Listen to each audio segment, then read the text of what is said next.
And start. Okay, this is a work study meeting.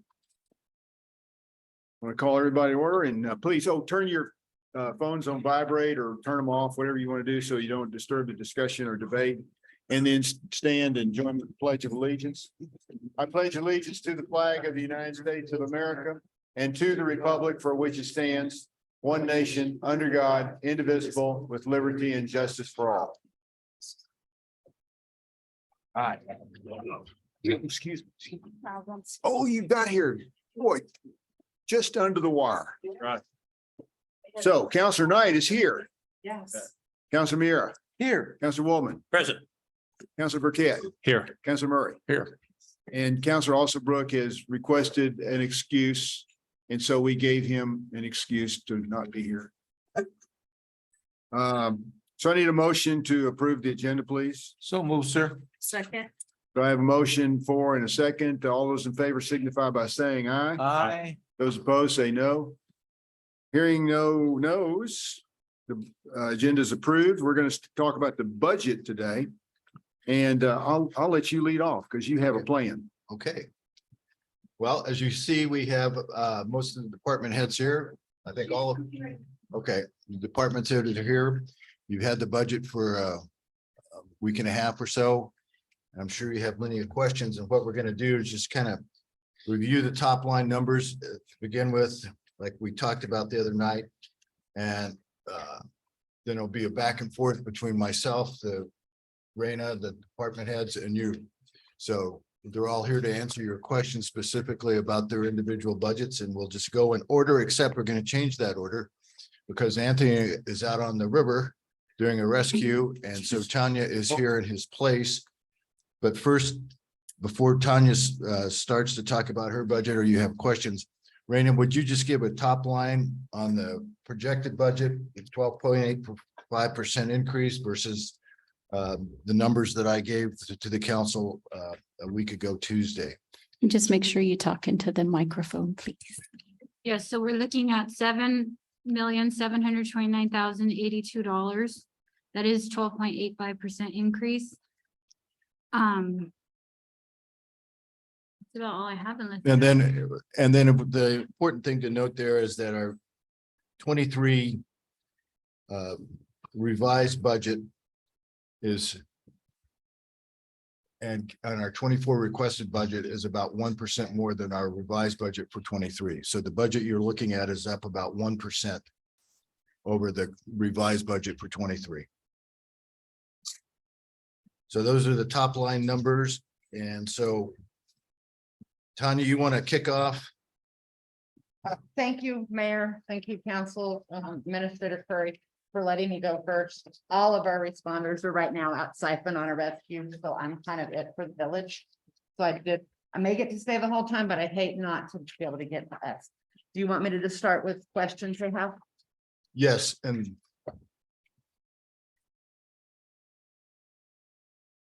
the department, for the fire department, we're requesting one additional firefighter, and then we may add another one at mid-year budget review. As you know, we've been very, very busy. Our call volume is definitely up.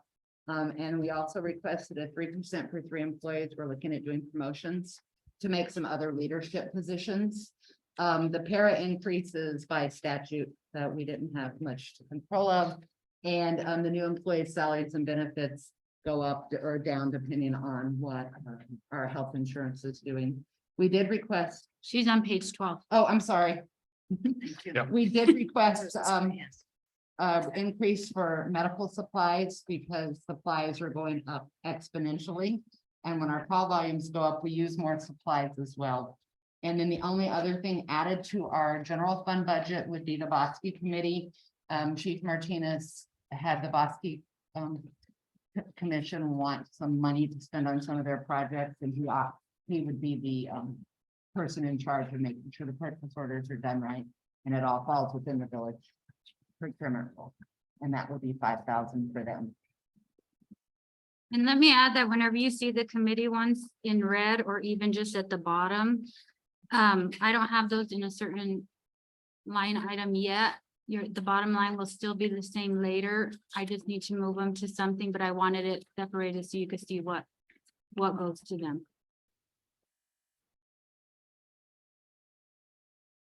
Yeah, just a quick question on medical. There are no federal funds available any longer for COVID testing, et cetera. Will you continue to acquire? If we needed to, we still do have some American recovery refunds that could be used for that. Right now, I still have quite a few tests that are in date through February of next year. And I've already spoken with other emergency managers I have contacts with that have several hundred thousands in stock. So I've already I know where I'm gonna get more when we need them. And what about shots? So the vaccinations, until we run out of the federal stockpile, I'm still getting them free. So as long as we're getting them free, we'll be fine. I am working with Department of Health. There's supposed to be a program coming out federally for uninsured people to be able to get vaccines. And it's gonna be kind of like the children's vaccine program. And I'm pushing to be one of those locations because I still have people who don't want to go get their vaccines inside a building. And I'm getting a lot more phone calls from kids right now because their pediatrician's office are like, oh, we finished that last year. We're not doing it again. So we will continue to try to find that, but we're not asking for funding for that because we do have some American recovery and I do have some other ways to get vaccine, hopefully. Good, thank you. Oh, Stuart. All right, thank you, Mayor. So Tanya, I'm looking at the overtime. And it looks like for this year and last year, we were way over the budgeted amount. I'm just curious, is it wise to bump that number up so we don't have to do a course correction in the middle of the year? That one's on page 27 of our packet. If you're 101, 2000. Give me 1 second to locate. Sure. that. I have answers already that I'm pretty sure are correct, but I want to make sure. It seems like we've underfunded that, Okay. that amount for a couple of years. I just wondered, is that something we need to bump up? So our overtime, the way a firefighter's position works is each firefighter automatically gets 148 hours of overtime annually. It's built into their shift schedule. When we have sick firefighters, like when we had people out with COVID or we had people out, we use that overtime as that extra. It also, like today, we had 3 people come in because a river rescue costs takes us, 6 people. You can't do a river rescue with 2. So it's that kind of overtime too. Our current is 64. We did have a lot of people ill this last year with COVID. We've had 1 on long-term light duty. So I think that's why that overtime is that much more. And we're hoping once we get all of our 3 new hires, they're not completely ready to run on their own yet. We've got 2 waiting to test for EMT basic, 1 in class. Then we'll still make minimum staffing 2, so we won't have to backfill as much. I'll always take more money, but I think it's probably still manageable at the level Raina calculated. Okay, thank you. So your overtime number is 4,000 for this coming year? Our overtime for this coming year is 35,000. 35,000. It's on page 12. And we had already done 64. Oh, that's for our wall lands. I'm looking for our wall lands. Sorry. Okay. Anybody else? Do you have anything else you want to add, Tanya? No, I think Raina put together a really nice budget with the chief and me.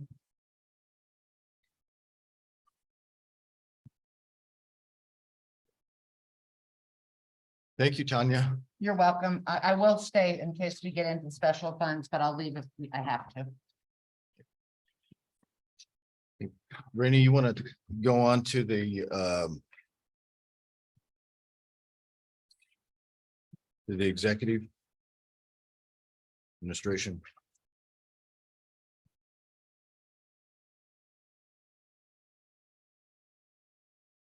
So I'm on page 5. It's tiny. Tiny, Right.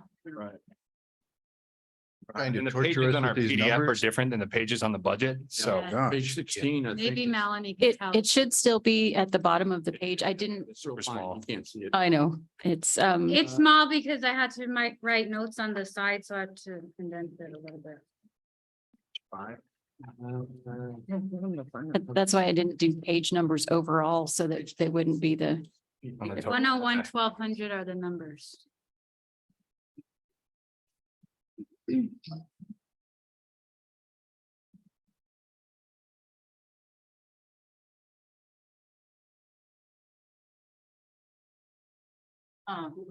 Before we get to page 5, can we go to page 3 for a second?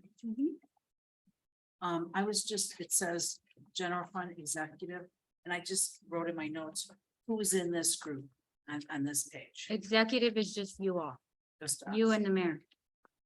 Okay. So the healthcare is, you're projecting 17,000. Healthcare went up, I believe it was 2%. Okay, thank you. And so then the other page, the page 5 is general fund, finance and administration. That is just, yes, Okay, our department. Should we go to page 3 first and do yours? Yeah. There wasn't many changes on your budget, other than, I believe it was just the healthcare. Well, Mayor, I think Mayor, this is Councilor Murray. Oh, sorry, Stuart. So I have questions about the first page, which is the general fund. And I'm wondering if we should just take these kind of in order. Because if we get moving around pretty easy, it's gonna get confusing real quick. Start at page 1. Begin at the beginning. Yeah. Okay. Rita, what's the important part of page 1? Well, there's a summary before page 1. And that is just the basic, your revenue, your expenditures and your transfers in and out. Basically, the transfers are anything from general fund to the other funds at the bottom. Page 1 is all your general fund revenue. Mayor, I have questions. Yes, sir.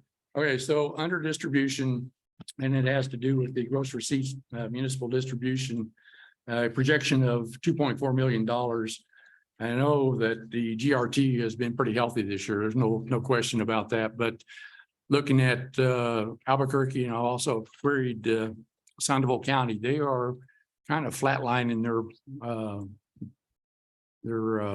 budgets. I'm wondering are we being realistic about this $2.4 million? Because I have some concerns that, this is over. I mean, we're up, we're up based on the GRT that you've given us. I mean, Right. we're almost even with last year's, it looks like. And we still got another period to go through. So is that a realistic number? The 2.4 million? Yes, I do believe it is. So far, and this was done April 13th, I believe. Yeah. We had already brought in 232, 2.32. And Melanie, I think, has copies of the GRT history. Oh, yeah. That I sent out today. Yeah. So And also, that's just that one line item. okay, There's so about 5. assuming that we're good there. About 4 or 5 lines down under building, is it plan review? We're budgeting up to $34,200 for that. But our actuals and even last year, I'm not sure. Are we even going to come close to that? We brought in a new building inspector. Is that what he's called, Lori? Yeah, building official. Building official. So we expect most of the planning and zoning revenues to start going up. As a matter of fact, Lori and I looked at 2 of them today and they already went up 8,000 Okay, compared to last. all right, so, and then also down under excavation permits and so forth, grading and drainage, so you're expecting the same thing that with the new building inspector, that will be closer to the will be closer to budget than what actuals are saying. We're hoping because last fiscal year we brought in 10,612.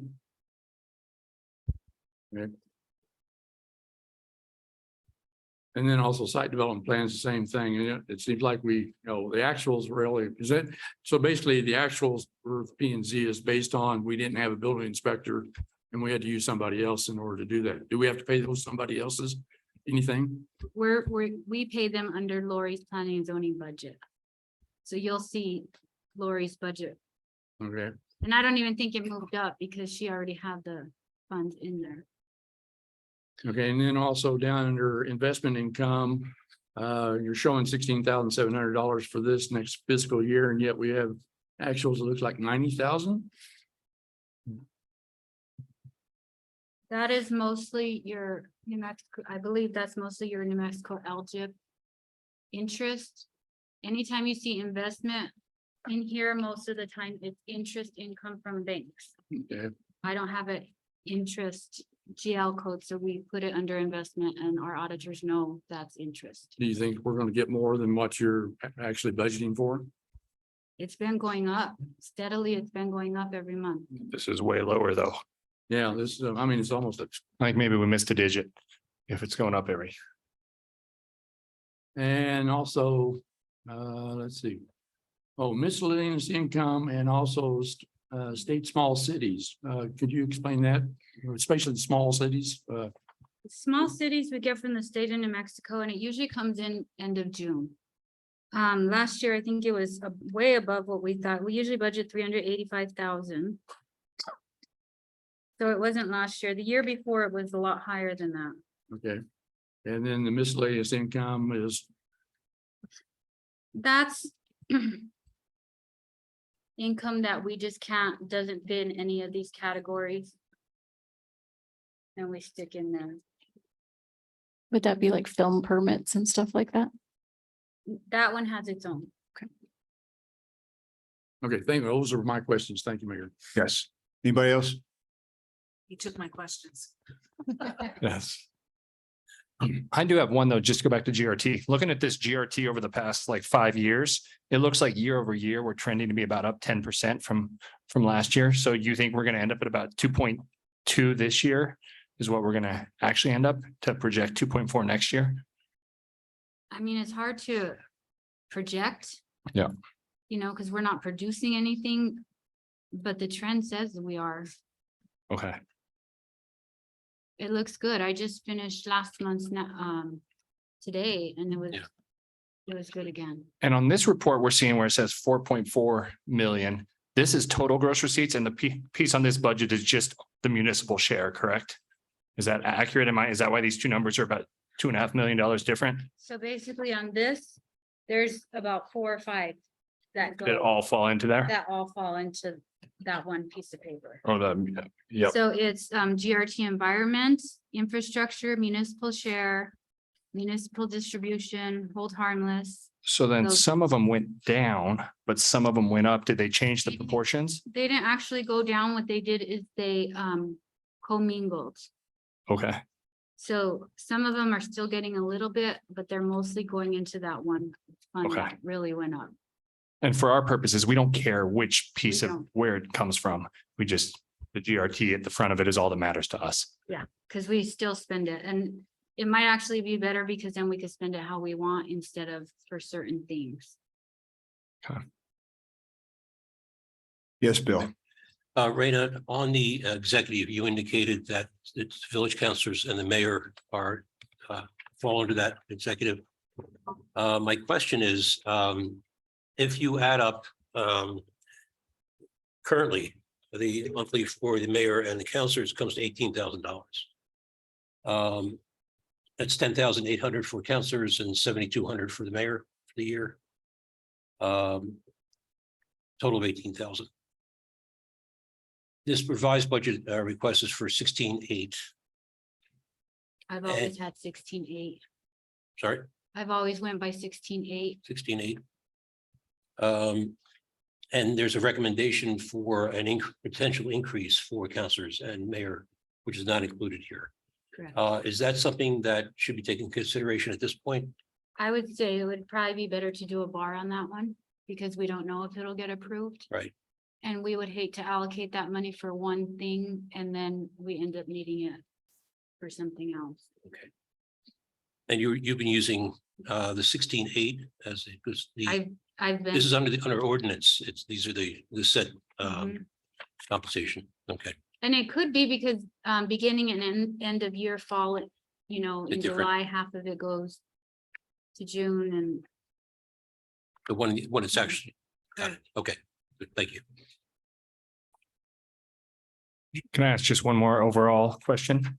Yes, sir. It looks like we are, both our revenue and our expenditures are trending, well behind what our budgets were. And I know there's still a period and a half, I think, when you calculated this, but it looks like the expenditures are $1 million lower than the revenue. So, I mean, in my eyes, we're about to have $1 million of budget surplus from last year. Am I reading that correctly? Correct. Okay, I had to use my hands a lot of times to get to those numbers, but Yeah, no, It was- no, you're right. That's what All right. it is. And last year, what we had 2.1? I believe it was 2.1, or I believe the audit ended up at 2.2. Yeah, you remember the graph we had where it Yeah. doing that? Yeah, it's fairly dramatic how much, and you kind of say, well, geez, we assume it's coming in from online sales because they changed that ruling. And then they talked a lot about municipal league about, terracing. Anti-pyramiding. Oh, Yeah. you know what I'm talking Yeah, about? pyramiding, What was it? anti-pyramiding. Pyramiding, yes. And so that apparently has impacted all municipalities because you're charging tax on top of tax on top of tax. And there was a big move to try to change that, which didn't sit well with many municipalities. The pyramiding. Right. So we'll see what happens next year. And then historically, if you'll recall from 2014 on, we've had about $300,000 a year in fund balances. And they've grown more than that in the last 2 years. Yeah. And that's why in 2019, 2020, when we were curious as to where that $4 million came from in Santa Fe, that we initiated a forensic audit to discover if that money was ours and if it could be used freely. And during the course of that forensic audit that we had done, we discovered that at least $250,000 out of that money had been paid. It should have been paid by a bond for a fire truck, but it was paid out of that fund. And so it was able to get reversed back into that fund. And so, but when Raina and I first started looking at those monies, nobody could tell us how they got there. And we didn't want to spend those monies and then find out that we were obligated somewhere else. So that's the makeup of the LGIP fund. And as we've talked about before, that fund is quite fluid. If this body decides they want to move some money out of there for whatever purpose, and it's come to a consensus, then literally that money can be in our hands within 48 hours. The other thing we looked at when we were going through the forensic audit and working with our financial team was that we were concerned that that money would be swept by the legislature at some time or another. And we were considering moving it to various banks around town and trying to hide out from the legislature. And then talking with Jill Sweeney, it was her suggestion that it stay in the LGIP fund because the LGIP fund was more or less set there to give the municipality some protection from the evil legislature. So that's where it sits and it continues. One other thing that Raina and the mayor and I visited about after this body gave the approval to go forward with the purchase of the Anderson property, we elected to use general fund dollars that we had sitting across the street rather than use the LGIP money, because we left by leaving that almost $500,000 in there, our interest on the LGIP continued to grow at a faster rate. So while we're on, Mayor, if I could, while we're on that, then could you tell us what the status, where we are with the LGIP fund? I know it gains interest every month. And I don't think we were aware that the Anderson money was not being used out of the LGIP. We have it. We just didn't bring it across the parking lot. It's about 4.4 million. Okay. So between 4.4 and $4.5 million. Can I ask one more question about across the street money? I just got a notice that across the street is shutting down in August, I guess. Oh, Um, all our money's gonna go away. Exactly right. So do we need to be there with suitcases to pick it up on the last day or? You know, I asked that question. But it seems like in all, that making day-to-day transactions are obviously going to get more difficult now. It's not going to be a matter of walking deposits across the Well, street. our plan is that Bridget does that every day, but it looks like that Cindy might be doing it because the Rio Rancho branch of Wells Fargo is on their way home. Okay. So might just do it that way. But as far as security goes, certainly it's nice to have it across the street, but I don't think we're going to have to do an armored car approach. Or buy more mattresses. Yeah, that's right. Does that affect the potential Gonzalez property access? The lease, for that? Have no clue. Okay, We don't know. okay. We It's don't, not our property yet. Yeah. I know. When it's our property, we can certainly have a better position at the table to discuss that. Mm. But, who knows, another bank may come in. Who knows what that'll be used. Do we know who owns the property? Well, we own that part. No, I mean, the Wells Fargo Bank, I don't know. I don't know either. that they're leasing or they, okay. Could be leasing the building. Someone might have built it to suit, whatever. Okay. Where are we next? The- Raina? We're on the court. Oh, okay. So Oh, yeah, there it is. Raina, you want to give a quick overview and then Judge is here to answer any questions that you might have. Okay, the court didn't go up much at all other than supplies, and that's for the aging roof and more translator services and public defender services. Other than that, it hasn't moved up except for salaries, which moved up in every department.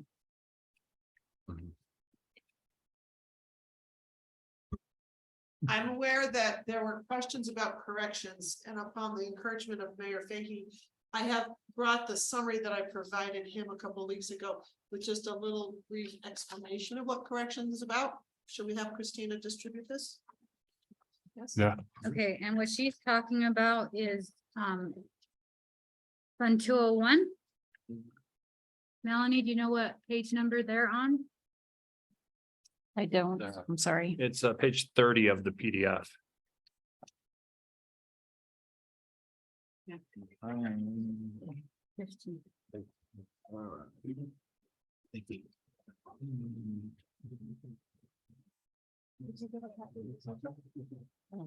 Oh, thank Just give one to Chief, please, actually. Christina, if you want the Chief, I'll take the extras.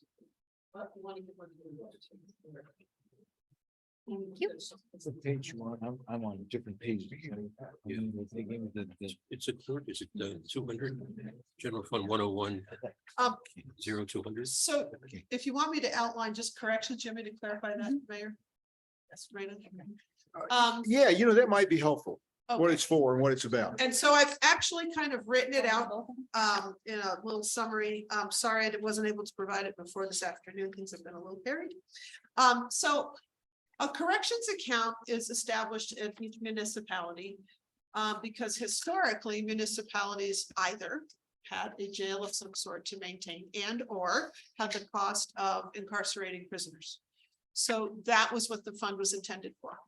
For many years, the fund was built up because we don't actually have a detention center. So there wasn't that part of the expense. There was only the expense for care of prisoners. Then the state legislature, probably about 4 years ago, made an adjustment to the corrections statute that said that the corrections account could be used for maintenance of the court facilities. And that is what upgraded this room in the building. I don't know if you all remember that happening about 4 years ago. But we repainted in here. We did the floors all the way through the building. We upgraded the bathrooms. We did the stucco. We did the roof. So all of those upgrades happened from the corrections account. The sign out front, I believe, was also paid for through our corrections account. That was planned actually quite some time ago. And now the sum for the parking lot. Because I knew that the state legislature had a piece of legislation in place, The reason you received 175,000 for the parking lot rather than more is because I wanted to make sure we maintained about 100,000 in that account so that we could forecast forward, because there was a conversation at the legislature, which is now passed with the bill. And that conversation said $29 in court costs on a conviction on a citation. So it's not a fine, but it's costs. $20, $3, and $6 were the allocation, and the $20 was to go into corrections. That accumulated money was decided that maybe that's not the best way for people to have to take care of their citations. They wanted apparently people to only have to pay fines. So they summarily kind of got rid of the $29. We were not, as municipal judges, allowed to speak to that at the legislature. The Supreme Court said, no, we've got a budget going through the state, and unless you're going to go speak directly to our overall budget, this was not something we were allowed to go give input on. But I did make sure that we had enough money to cover at least the next 4 years in terms of incarceration, and maybe other miscellaneous costs that the court may need over time in terms of extra things. So over time, corrections budget has been great, but a year from now, the $20 will go away. Now, the 3 and the 6, the other two sums collected in the municipal court fees, are going to supposedly be covered through the Administrative Office of the Courts. So the Administrative Office of the Courts built a much larger budget for what's called automation, like equipment and things like that. And that was part of the $3 and the $6. That's supposedly going to be covered over in another budget, which we'll be able to apply to through Administrative Office of the Courts. The other part that's out of that is $3 out of a judicial education fund. And there was the municipal sums for that were funneled into the judicial education group at the University of New Mexico. That group is being moved to AOC as well. So AOC is supposedly going to have budgetary amounts to cover the $9 part. But our $20 will go away a year from now.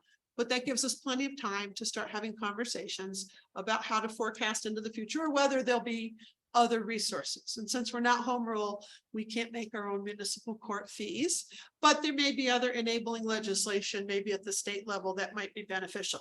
But I've made sure that we have enough money in that account to take care of prisoners into at least the next 4 to 6 years. So that should be okay. As to Raina speaking to the other part of the budget, yes, that we have put in just a small increase for the translator. We've been using a translator a little more. We have a lot more Spanish speakers through the court. Public defender has been doing some great work. And we've had some issues with the relatively new roof. So we're just trying to make sure we're ready for that. Other than that, we're pretty kind of level in terms of where we are. Yes, Stuart. Thank you. So back over on page 19 under your general fund, full-time positions, it looks like there's been some variability in the amounts that you've requested.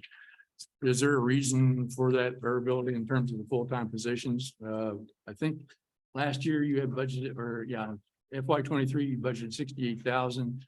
You're asking for 46,000 this year. Looks like you've spent at least 55,000 this year. So I'm just curious why the variability of it. So the movement was because we went to one part-time. So we had a full-time, 2 full-time clerks, and we moved to a full-time and a part-time because okay. there wasn't quite as much citation, traffic and other things. So since there was less work for that position to do to save the village money, we went ahead and moved somebody to a part-time. Okay.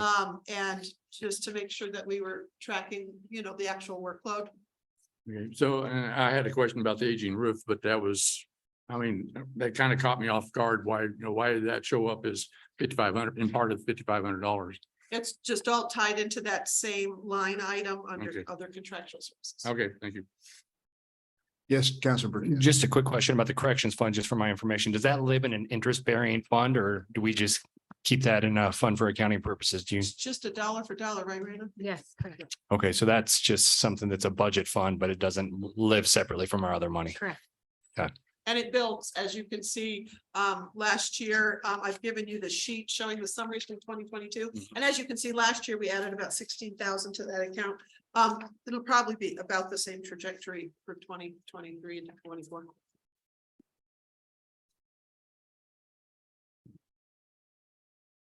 Okay. Is that it? That was it. Anybody else have a question? Okay, I'm happy to talk to everybody separately about the details of corrections and things like that. Thank you, Judge. yes, Michelle, thank you very much. Raina, you want to talk about finance? Sure, judge also has 202 court AOC. Did you want to do that? Pardon? The judge also has 202 court AOC fund. Did you want to do that now? Sure. She already, just the next page. Can I ask him community service question? When they're Sure. done, do they need to stick around or can they leave? I mean, if I was sitting there, that would be the number one question in my mind. They're gonna stick around, Okay. just in For case we have tail this end back and questions? forth. Yeah. Okay. But yeah, thanks for your efforts. Tell your friends. We appreciate it.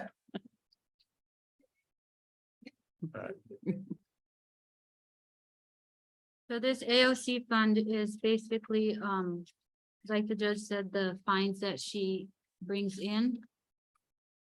And her expenditures for that, those certain fines. So those are the judicial education fines, court automation fees, and reimbursements.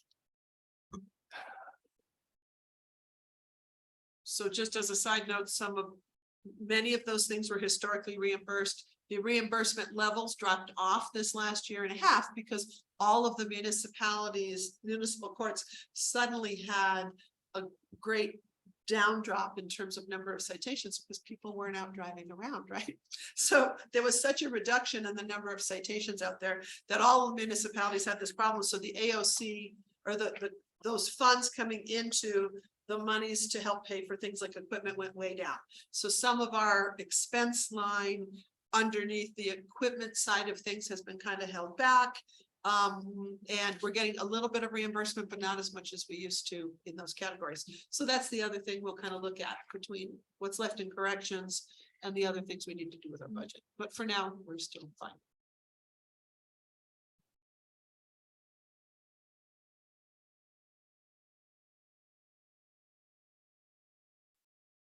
So now finance. Yes. Okay, with finance, basically, we did ask for a financial specialist, to help out Cindy and I. We're getting overloaded with work. The rest is the raise that we got last year, or this year. The para increase, which you've heard about, the healthcare increase. We did add some to conferences and to trainings, so we could send Sky. We had budgeted for Melanie, but now we wanted to budget for Sky. My window and Cindy's window need to be repaired, so we added money for windows. Furniture for the conference room and kitchen, as you know, we just redid our building, and with the grant we have, we didn't have enough to cover for furniture, so we added a little bit there. Again, training for the deputy clerk, Sky. Melanie would have to talk about the election expenses. Those went up quite a bit. And the rest is, that's about it. So for the election, we need more machines and more workers. More machines and more workers. So the 40,000, I think that we put in the budget for the request would cover bringing in a team of people to help run the early voting. After talking about it, it seems like that's the better way to go than bringing in somebody to try and do the jobs that Sky and I do. It's easier to bring in election workers to cover the election than it is to bring in somebody to cover for us so we can do the election. Because we can do an election training for those workers. So that does cover that. Council Murray. Thank you, Mayor. So I see 35,000, but you talked 40. Do we Oh, divide that yeah, up? I had told Raina somewhere between 35 and 40. Should we put that at 40 just to be sure? So we don't have to do a course correction.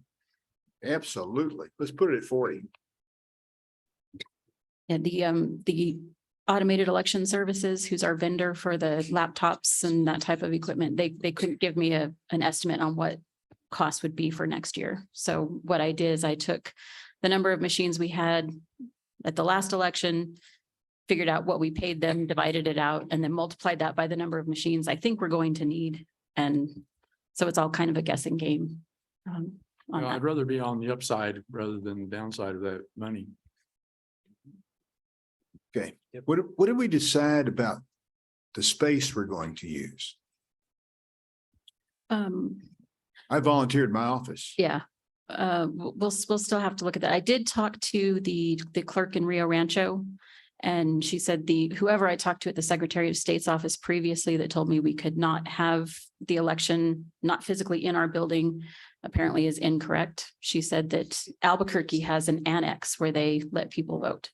So the issue is if we do all of the early voting, say in the community center, we have to kick out all of our renters for that entire month.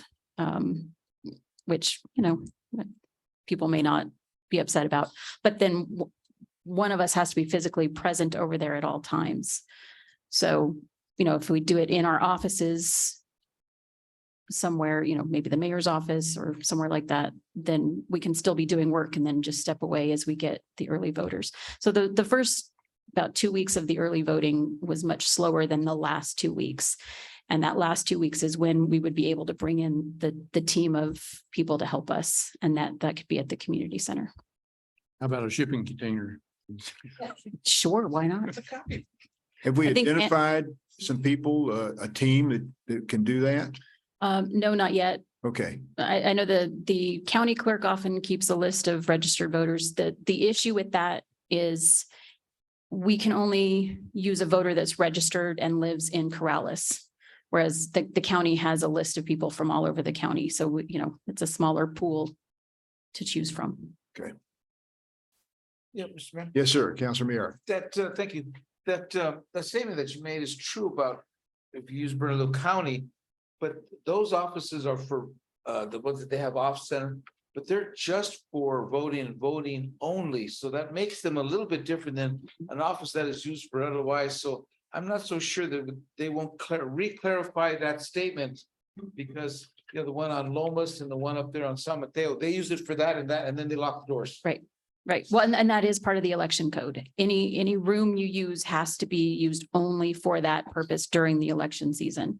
So we couldn't have, all of the renters that, 4-H has sewing class in the community center every Wednesday. They wouldn't be able to do that for that month. The AA is there almost every night of the week.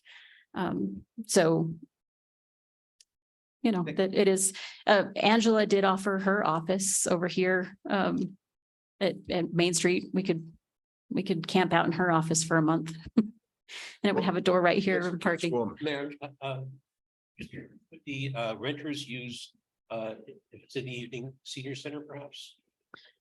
From what I have been told, Sandoval County does not want renters in there because they had some bad actors that damaged some equipment. No, So if they've you keep them out for a month. Yeah. Could they use a senior center instead?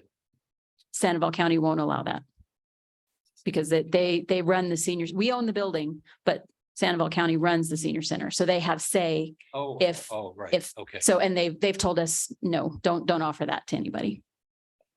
thank you. Thank you, Melanie. Okay. What's that? Is that, are you done? I'm done. Okay, what's next? Next is Parks and Rec. So this budget is, pretty much just the same. I mean, minimum wage did go up for the lifeguards, so we had to increase that. Fuel is going up, so our mowers, we don't use our trucks as much as our mowers and our tractors, but we still use those constantly. You don't ever see Ben off the gator. The field maintenance, so with that, the cost of chemicals and really the cost of the herbicides, that skyrocketed. When the war started in Ukraine, most of our herbicides are being made in Russia, and then we quit buying stuff from Russia, so Last year was crazy what we were paying for. You couldn't even find it I couldn't find it in my local places. I had to go online to find it. It was ridiculous. So we went up a little with that. The chemical supplies also have gone up, chlorine and the acid, and then This is page 21. Well, that's a good chunk of money. Sure, but then the gas and electric also has gone up. So those are the increases that you see in here. But other than that, if you guys have any other questions about what else is in here, I have no problem talking about it. Yes, sir. Council Burkett. Just a quick question. So our lifeguards, what minimum wage is $12 an hour now? Is that accurate? $12.50. $12. $12.50. It It's just 12? went up right now and I can't remember. I think it's $12.50. Okay, how are we looking for lifeguards for the year? I mean, are we pretty staffed? Because I was just looking, Rio Rancho, I guess they started 1374, it says. And I'm wondering if, one, the people that are responsible for making sure our kids don't die underwater should maybe make a buck or so above minimum wage, just as a kind of a side point. But are we competing well against the other pools as far as getting lifeguards or? Well, so we have a little bit of an advantage only just because of what I do in the off season. I work all the high school events, so I can meet these kids and handpick kind of who I'm looking for. So I don't ever have a problem getting lifeguards. At most hire 16 of them and then 3 head guards, but we don't ever have problem finding guards. Have you got a full complement now? Yeah, yesterday we finished interviews. We have a full staff as of right now. Rio Rancho does look like they're full staff. I ran into them at the state softball and they seemed like they're doing it because I was gonna help them out with all the extra ones we are getting. And every year they're here, they get a little tiny bump. So the first year it's minimum, and then the second year we kick them up 50 cents because we don't have to train them as much. Okay. I mean, there's a lot that goes in with the first year lifeguard. Yeah, no, the training is significant, I'm sure. Well, I mean, I used to be a lifeguard and yeah, it was significant. Yeah, so Okay, all right. I think when you were a lifeguard, you just had to be able to breathe, right? I mean, you just had to be able to breathe and you wanted to be around people in swimsuits. They're like, "Would you want to hang out around people in swimsuits all summer?" I said, yes, I do. Now, Do you have any openings? for I don't, can I have a whistle? I thought he just had to stand up. Council Woman, do you have a question? Wondering, we know that the new gym will not be finished by the end of the fiscal year 2024, we assume. Is that correct? So nothing is built into this budget for that facility? Well, by fiscal year, it should be done, right? Of 2024, just Yeah. not by calendar year. I've been told that they're still planning on December. they've brought it to November. Brian said November, December. I'm assuming he really meant December. Don't. He meant October. It won't. November, December of 2023. It's this year, 23. So, He says, once the walls go up, things will move very fast. yeah, I can imagine. It's an erector set. He Yeah. says, all you gotta do is put screws in. So is there anything built in here for that building for after December? For the December to June period? No, we've drawn down just south of $900,000 of the $2.4 million at this point. Well, actually. No, I think you're talking about Day to the day, day-to-day activity. Oh, yeah. no. So it'll be the same budget we've had. Electricity, all those things. We hope the electricity is better because it's gonna be a newer, more You have two efficient building. buildings. You'll then have 2 buildings. Right? Oh, The old that's, gym and yeah. gym. So Well, we'll just not turn it on in the other building, right? only operated in Good daylight point. with skylight. Yes, you're good point. But no, it's the same budget as last year. You did increase a little bit, didn't you? A tiny bit. But that's because what we currently run into with this. year. Yes, based on this year's experience. Yeah.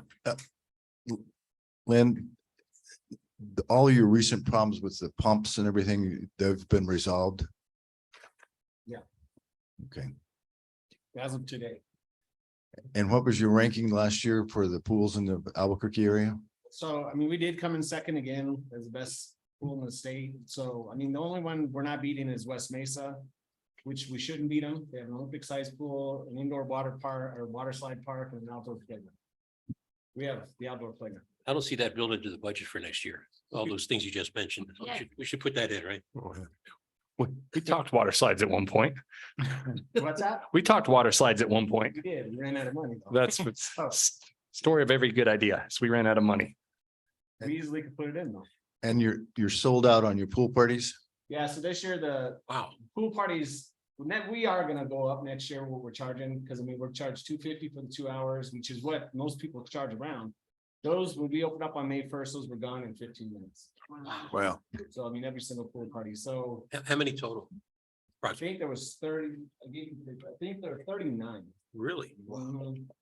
Usually we could probably go up to $400 per party, and I think people did. I mean, because people do love the way the rec center looks.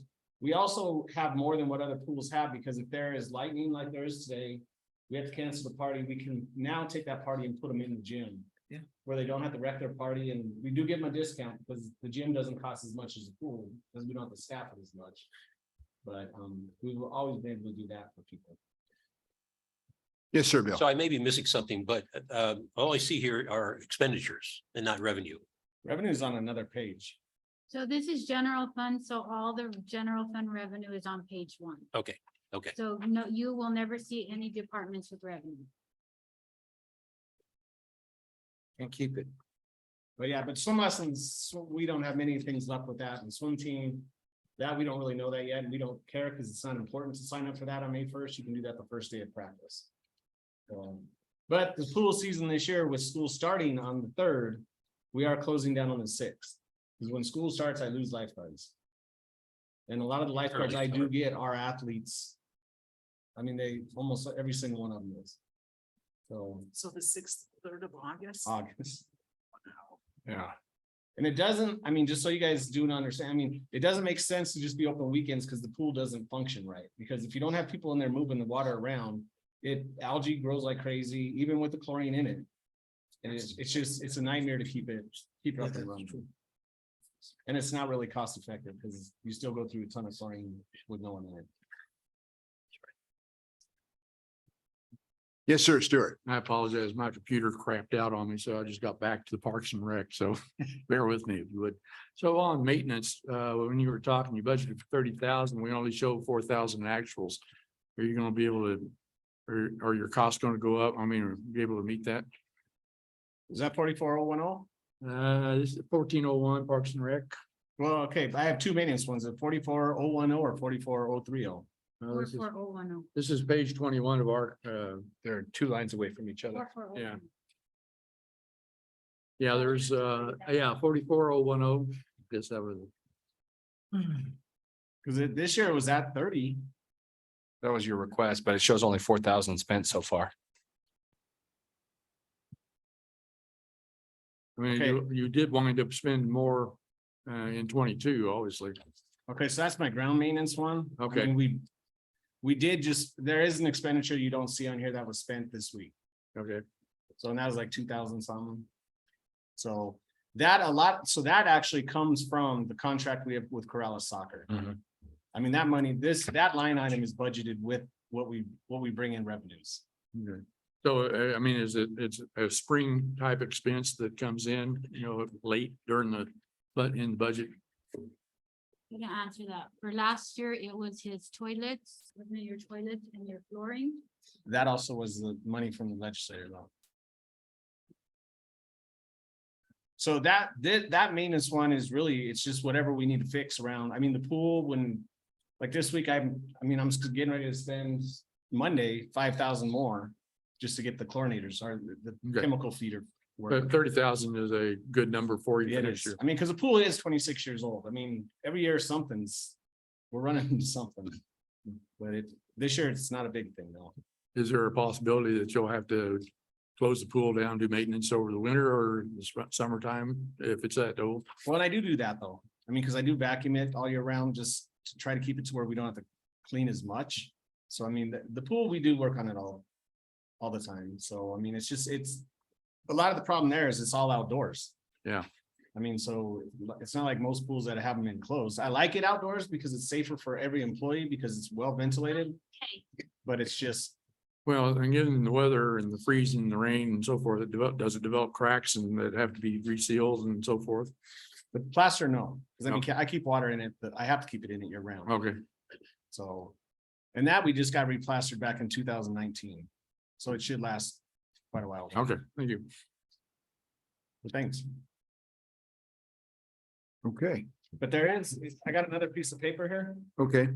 So I think it's page 78, the performing arts. I don't know, the answer was 17,000.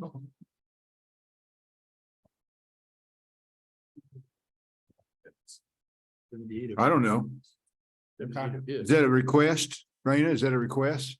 That, okay. Oh, so we got some money. This Somebody, is budgeted as prior year revenue. I don't know why Lynn has it, but it's prior year revenue for Sandoval County Performing Arts. It's just been carrying over. I believe we brought it in, Ron, correct me if I'm wrong, twenty twenty? Oh, okay, this is Jay Block, or, yeah. yeah, Jay Block gave us that money. Yeah, So it was for design. it's, yes, that's what he It's for wants to use it design. for. It's for design of the performing arts. So right now it's just sitting there. Right now, it's just sitting. But that's all I got, I guess. In front of me.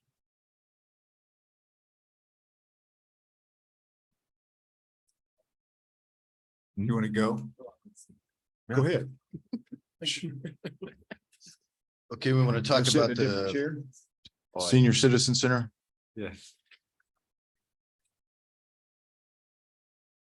So the Senior Citizen Center basically stayed the same. They didn't ask for anything more this fiscal year.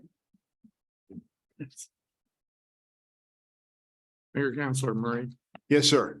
So it looks like we've given them, where we budgeted 5,000 across the board for the past couple of years, and we've spent above that. Do we need to increase that? Because it looks like we're spending, a couple thousand more than what we're budgeting. So the bottom line we didn't over expend the bottom line. And so, for instance, what I would do is if they went over in utilities but didn't spend all their supplies at the end of the year, I'll move from supplies to utilities. So they don't necessarily need more.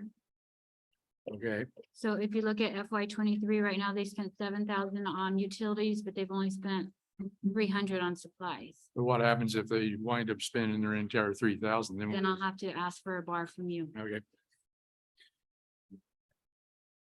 Yes, sir, Bill. Mayor, this is a bit off topic, but the senior center has requested in a separate, beginning of our packet, a number of groups have asked for additional money. It doesn't show here, but when will we be addressing that? The $3,000 she's already got in there. I don't- Isn't that what their request for No, fiscal 20? This is separate, at the beginning of our packet, a number of groups, equestrians, So the Understand. $3,000, having talked to Mel Alpers, is what they want. That's what he told me. And this is the budget. I said, just itemize the budget and present it to us and we'll put it in. And Raina put it in. This is what So- they do every year. They do $3,000. okay, But okay, this- so that's already. This is already in. Included, Yes. got it, okay, great, thank you. With the senior center, counselor, they really only use the supply line item. Cindy and I are the ones that use the telephone and utilities. When we get those bills, we pay it. So they really don't even see those other two line items. So everything for computer classes, bingo. Oh, wait a second. This isn't this is the senior center. Advisory. I'm thinking of the senior center advisory committee. Yeah, I don't have that. That's different. Okay. I'm sorry. Yes, I'm assuming this is already in here. $3,000. This 3 is what they spend every year. Okay. Okay, This is not a separate. so that should not be part of the initial request for equestrians and those good. Yeah, that's something different. Is that I different? haven't Received that, what you're talking about. Okay. That's a different request, I assume then. Yeah, No, I just talked to Mel the other day and told him to put together his budget and bring it. They get $3,000 every year. right, And they line item it and they bring it in. that's what. And this- so that's what I was thinking this was when I kind of glanced at it. And then as you were talking, I read down through the list and said, this isn't the same one. Yeah. Yeah. Exactly 3,000, okay, It just happened to be the same. yeah, okay.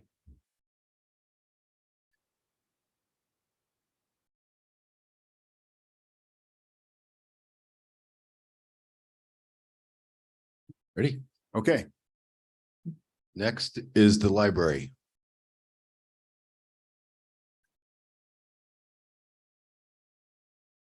Well, our budget has stayed pretty much the same. We did have some increases in the supplies budget, and that's been from us upgrading the computers.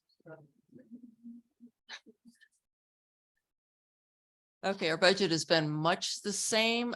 We have had an increase in the supplies budget, and that's come from us upgrading our printers.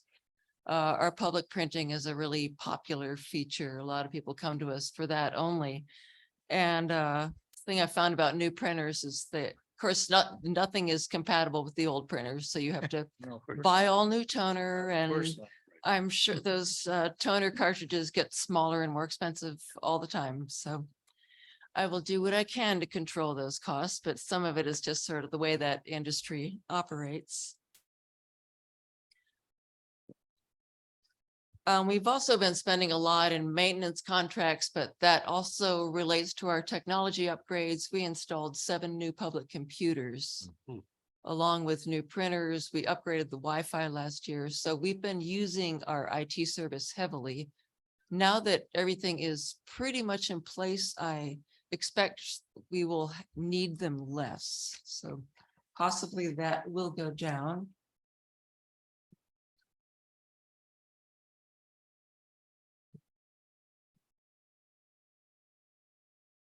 And everything else is mostly just staff expenditures. We had a little staff turnover, but so we were without a children's librarian for a few weeks, but we brought on someone new. Oh, good.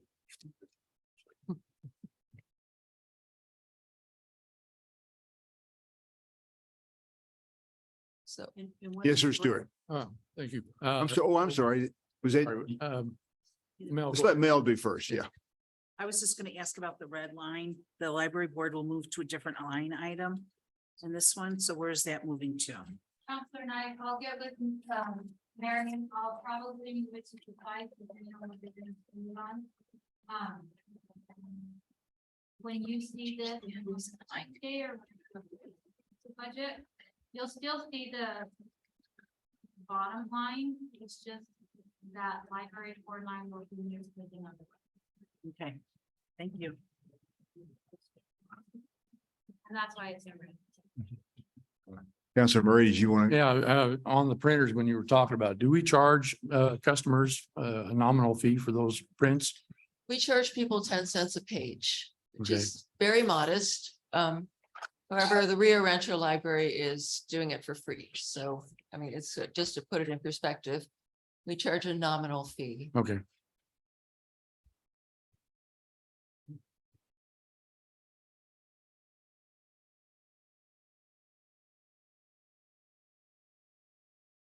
Thank you for what you're doing. Great library. We ready to move on? Planning and zoning.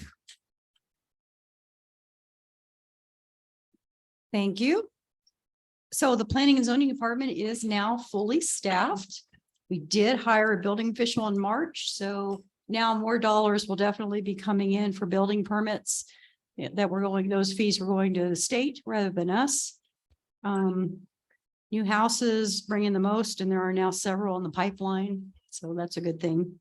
Other planning and zoning application income, like home occupations, variances, site development plans.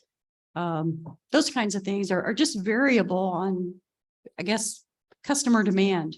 They want to plat their land, they'll come to us.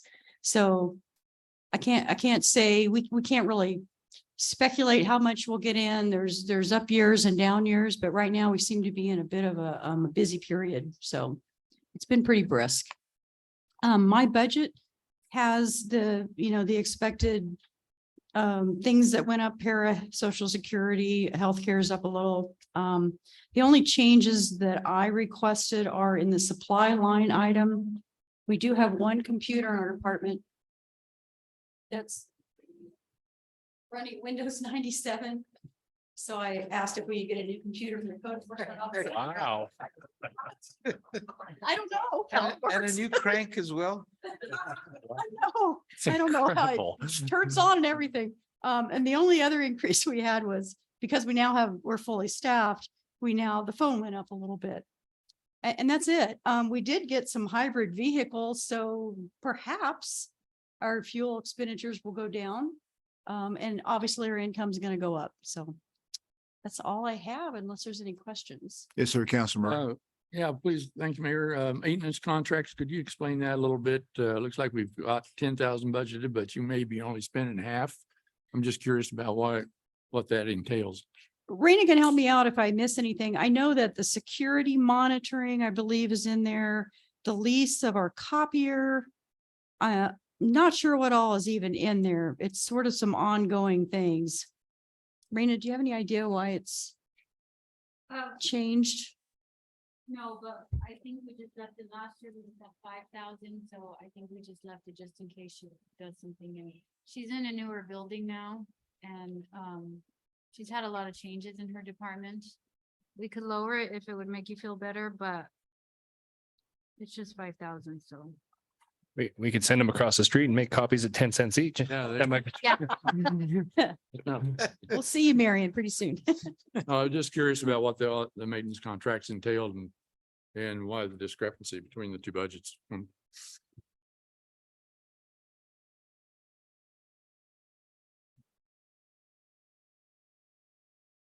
Okay. Anybody else? No.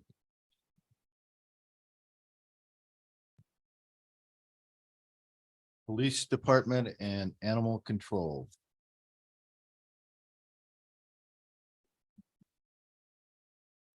So as everyone's aware, we've been really fortunate with legislative funding, ICIP funding, and so I'll stop short of saying it's been an embarrassment of riches, but it's been great as far as capital purchases, village funds not having to be utilized for those. So we are in the process of purchasing several vehicles, and we're really at a point, we're still having supply chain issues and microchip issues to where we're having to take what we could get. Right. So that we were able to get our hands on 3 new Ford F-150 pickup trucks, however, they are hybrids. So I think that's going to help there with the fuel use and, just trying to go in the direction of going a little bit green. When we do have the infrastructure, the charging stations in place, we'll certainly look at a full electric vehicle, maybe start off with admin or detective type vehicles so we don't have to worry about reliability on patrol. Confer with the fire chief prior to that because I'm sure you're aware of the fire issues when, like, if you've ever seen a video, or if you haven't, look it up for when a Tesla catches fire. I don't think there's enough water in this village to put it out. So, that's one consideration. So I wouldn't do something like that without talking to the fire chief first, but all those things are certainly under consideration, and we're never going to say never, but for now, we're starting with the 3 hybrids and we'll take it from there. As far as general fund budget goes for the PD, you saw the nominal increase for subscriptions and dues, which was where we placed our fees for the mobile data use and the virtual private networks that were required for the officers to be able to conduct in-car computing for. They've always had the computers, but they were essentially, glorified word processors for them to write the reports and just email them wherever they hit a hotspot, whether it's at the Frontier Mart or, someplace like that. But now they are connected to regional dispatch, so they can look at details on calls. We do have very strict policy in place as far as they're not using it while the vehicle's in motion, safety considerations there, and so forth. But when they are stopped, they can look at the call in more detail instead of tying up airtime for that information to be broadcast. And they also have the ability to add notes to the call instead of having to call into dispatch and relay the information. They could run their own license plates, again, while stopped is the requirement from our policy. They could check people's histories, get what we call in-house information. If they have somebody, all they have is a name, they could check history and see if they could find a phone number, date of birth, other pertinent information to help them do their job and complete a police report. So, this has been a a long-term project of ours, and it's finally up and running. So that and the fees that you're seeing there equate to 12 vehicles. We didn't include the administrative and detective, myself, the lieutenant, and the detective on that, because we're in the office the majority of the time. We don't really need the mobile capabilities. So that was the only significant, although nominal, increase to our general fund budget for police. And Raina, you'll have to help me out with this, but were there any significant changes to the animal services budget? Again, with the capital purchases, that's all been state funded. I'm sure you've all seen the nice gold stock trailer that's over there.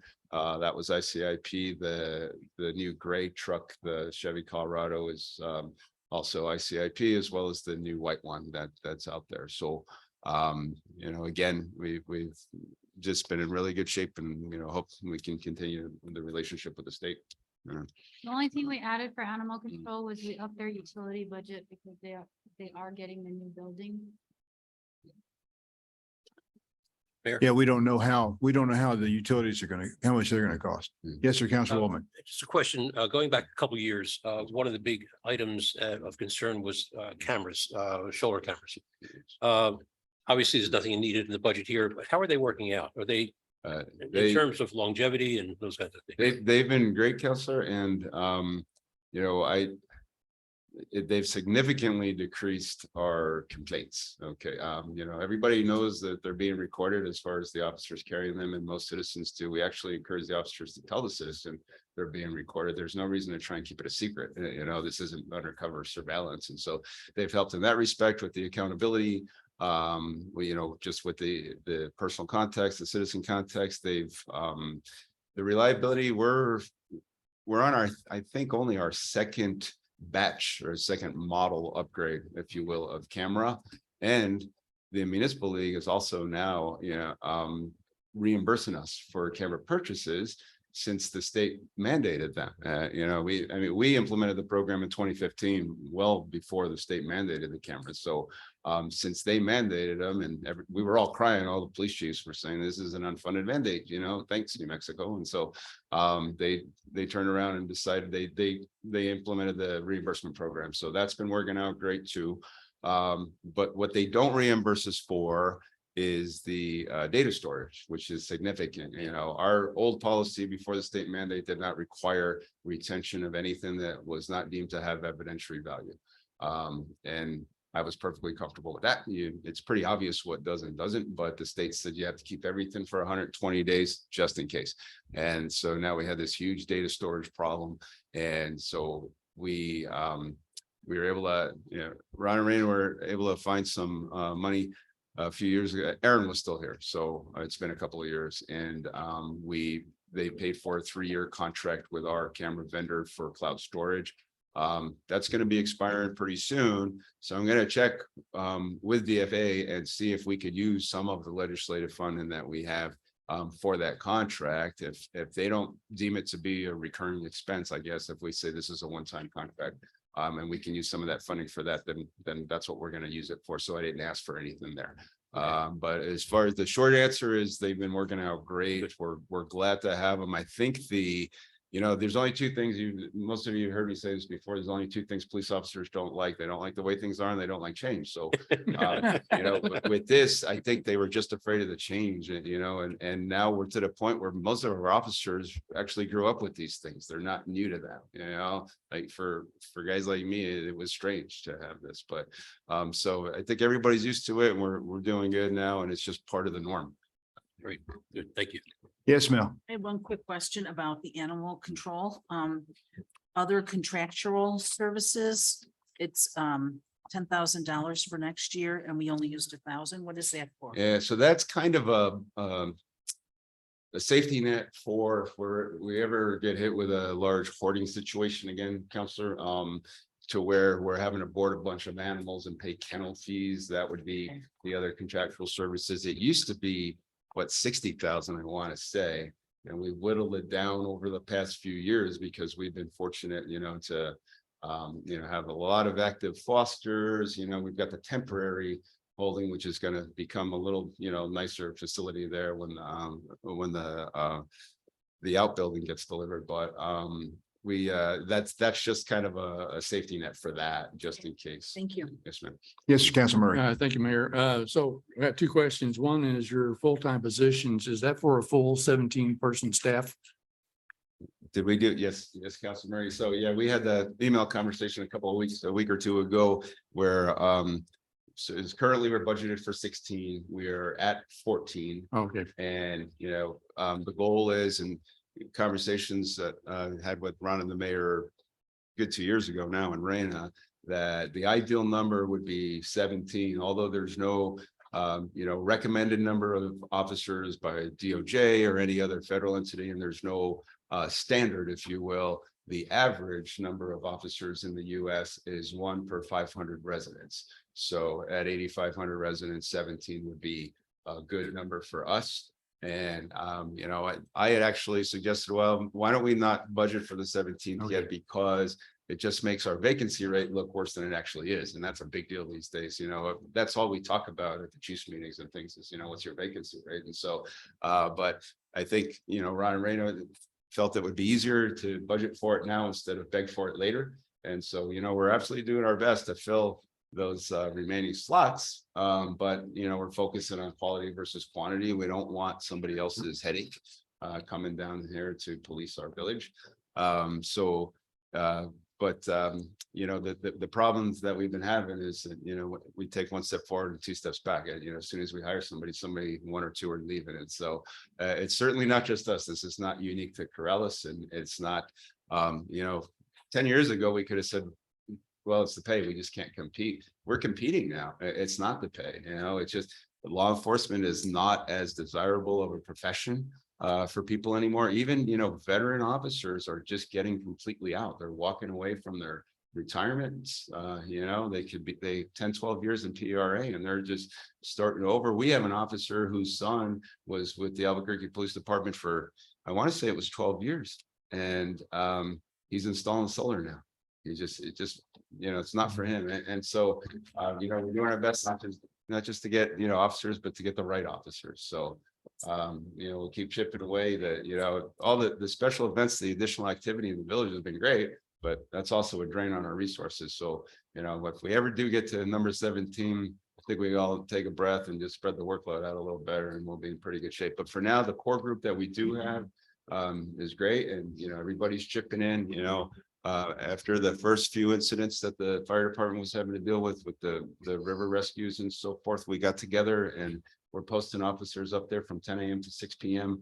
on Saturdays and Sundays and Memorial Day through Memorial Day weekend. And I told the fire chief, I said, I don't think we're going to get all those slots filled, but any that we do will be more than we had before. And within 2 days, all the slots were filled.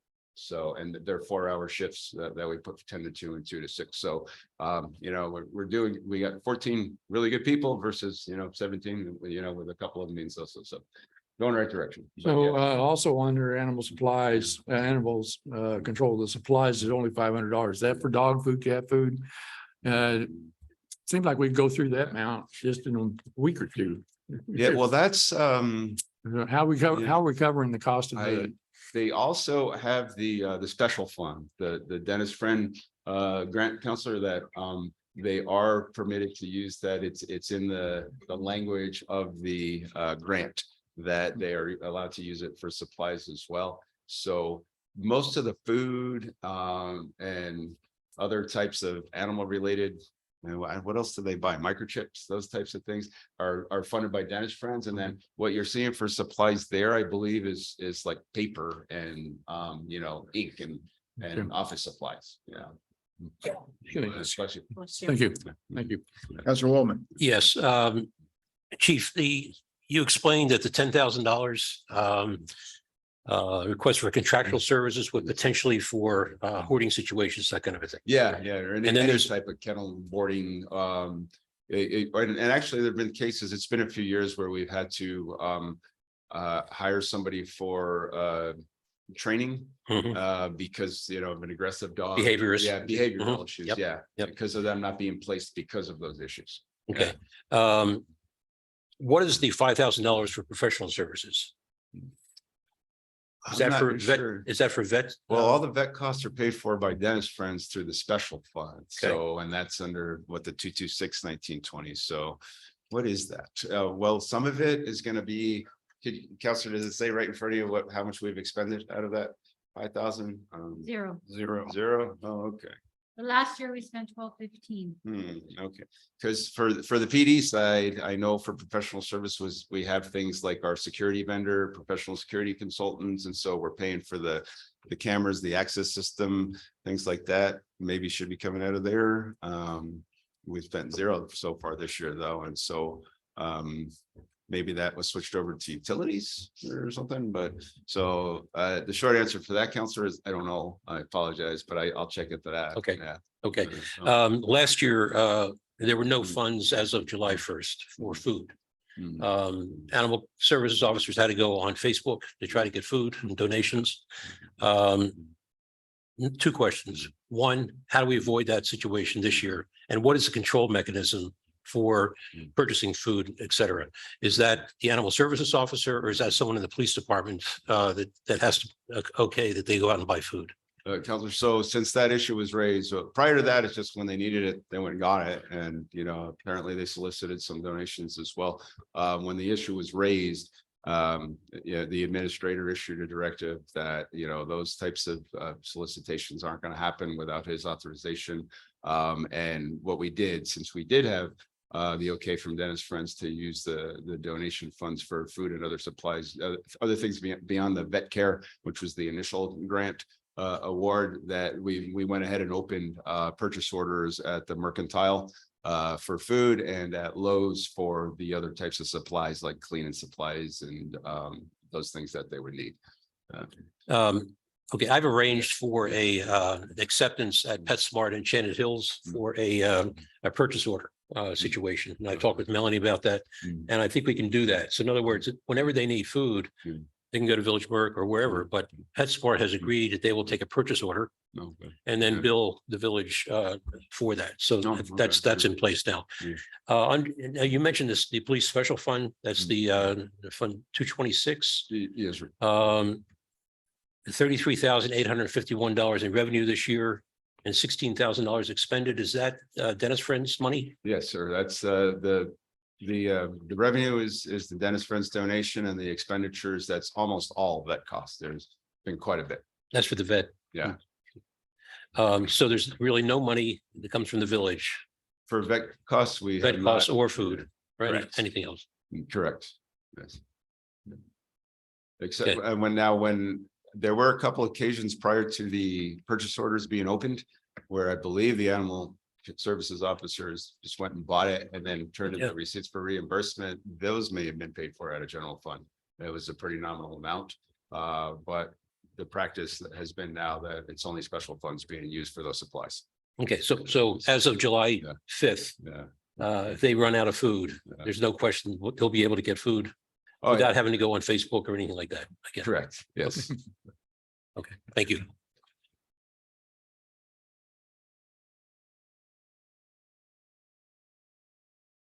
Vic, what's the current rating as far as the safety of koalas in the state, like the ratings that come out all year round? So I actually, Ron, just checked a few websites because we got our, we finally got our official notification from DPS in Santa Fe that we're fully NIBRS compliant. And that's, you know, the former crime reporting vehicle, if you will, for where we're getting the safety ratings, you know, safest city in New Mexico for second or third. It's usually us in Los Alamos or right up there. It was the uniform crime reporting system, which we submit our crime data to Santa Fe every month.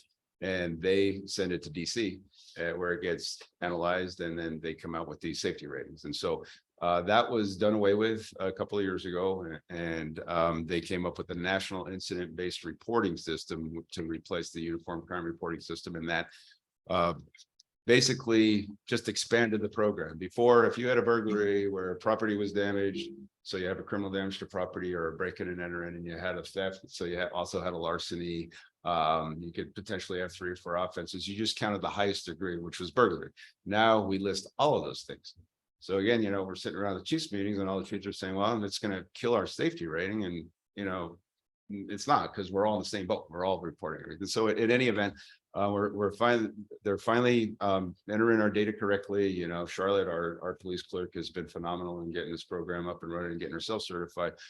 So we're back up there and we're back to being rated again. And so I looked at there's 3 or 4 different websites that have us rated #1 again. Some of them #2, and Los Alamos #1. So you know, that's something that you take it for what it's worth and you enjoy it while you can, but unfortunately, there's no place to go but down.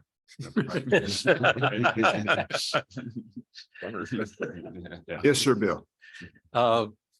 The other, one of our last meetings, we've had a long discussion during the Carolinas forum on speeding in the village. And I know it's going to come up again next Tuesday night.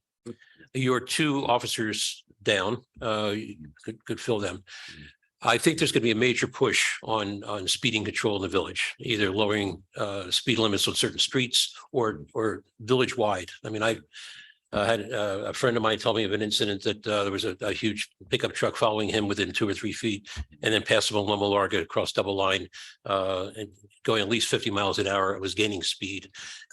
How are you going to deal with that when that comes up? It's going to be, I think it's going to be a major push by the citizens in the village. Well, Counselor, as we always have, you know, we're very proactive and reactive. We are responsive to citizens' complaints and needs and concerns, but we also do engage in data-based policing. And, you know, we do have to concentrate our efforts. We're in the high crash areas, you know, which are Corrales Road, Loma Larga, you know, Metal Larga, Loma Larga is a bad intersection. Those types of places is where we try and be present. We do respond to the complaints in residential areas, but obviously when the officers are there, people normally are not speeding. You know, once in a while you get somebody who's just not paying attention. And so we can write a speeding ticket and that person's going to slow down, but that doesn't affect all the other people from when the officers are not there.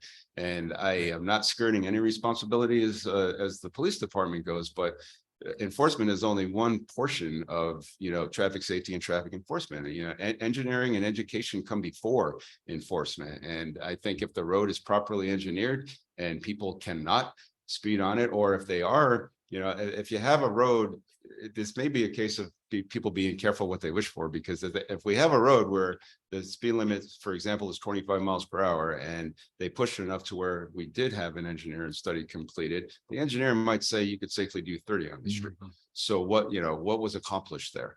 So that's not necessarily going to be the answer, you know, but this is another thing that's not unique to Corrales. I'm sure you all watch the news too. You know, Albuquerque's tried roundabouts and other traffic calming measures, which haven't helped either. You know, I think we have a societal problem with the way people drive and behave in a lot of respects. And that's another thing that got worse during COVID, because everybody knew we weren't stopping you, right? That we were telling the officers, don't, you know, you got to limit your contact. It's got to be a pretty gross violation for you to initiate that contact. We don't want to, you know, kill off the population or anything like that. So we're really just starting to get back into enforcement, but you know, the enforcement itself is only a portion of it. We did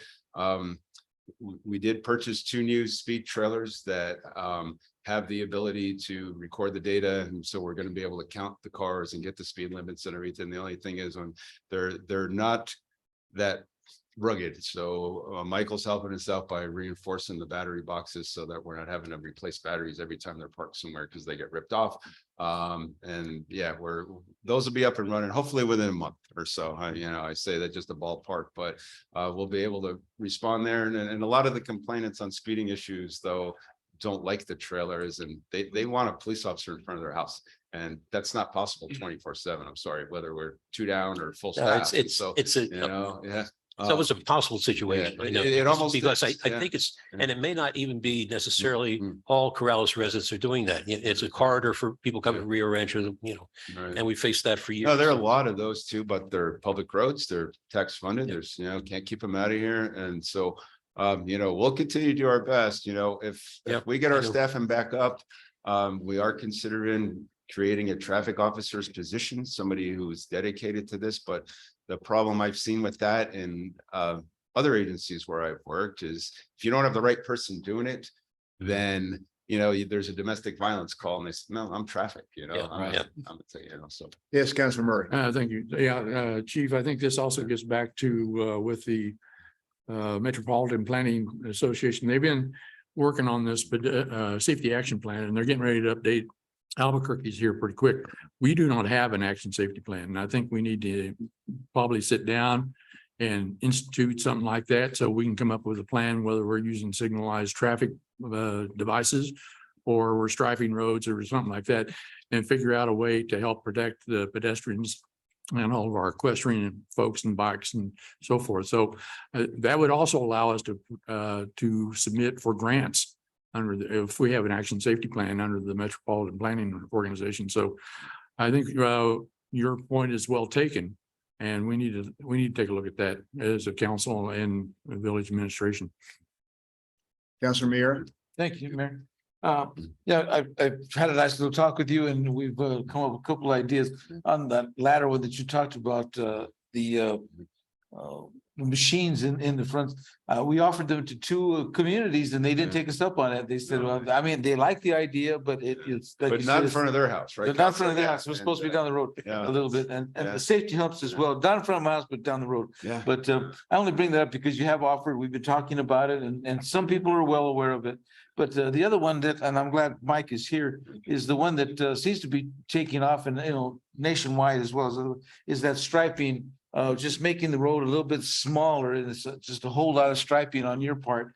But that seems to be working. They can, looks like you can't go much further than that. And we're not saying that that's on the other side of that stripe is a bicycle lane, but it was just making the road smaller and you just feel like So you can't do it. It's like a And psychological. they've had yeah. good luck with that. And so, Mike, I know that we're gonna be coming to you on that one. Yeah. And it's, I guess it's a request from us more than anything else that can do that, but it seems to be working significantly on that particular one. So thank you for for what it's worth. Mr. Mayor and councilors, been talking with the chief and he's been going to an awful lot of our neighborhood associations and the conversation has been good. It's been healthy. No, thanks, Counselor. Yeah, and then, I don't think any of us are opposed to the striping or any of those types of measures. I'm just not sure the logistics with respect to having to have a traffic study done or not, or have the engineer okay it, the exact width and so forth. So we'd have to look at that as well, but it probably would slow people down, because they just feel that, it's a narrow road and all. So it's worth a shot if we can get it done. Thank you. Thank you, sir. Thank you. I know Anthony has arrived and I know that Tanya has already covered everything, but Chief, I didn't know if you wanted to say anything. Shit. Okay. How was the rescue? Mayor, Mayor, I did have a count. Oh, yes, Councilor Murray. On your wildlands fire account 2007, it looks like we're carrying over a significant amount of money. I'm just curious, is that something that's why we're carrying that over, why it's not being spent, or is it just a? So this has never been village funds. This is special fund. So the 207 is money that we have gotten off of fires, off of not river rescues, but flooding events and other entities. So a lot of that money is money we've revenued from like California. So it's put in a special fund. When our staff is gone, their payroll comes out of that fund. When they're gone, their insurance, we take it and bill all of that back to the fire. So it offsets. Instead of getting paid by the village, they get paid by the fund for that time. So then we hold the extra money that we make. So when we send someone, like we just sent people up to Pecos, payments for the flooding, we bill it back to that account. So we're not taking away from our general fund. Then we'll bill for reimbursement. We weren't sure when we went up to Jemez because it's the right thing to do if we get reimbursement, but the governor did sign that it was a disaster, so we'll get a reimbursement for that.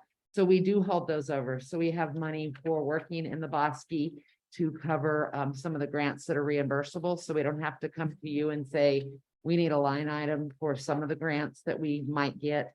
The chief also, let me find the 207 and I can go.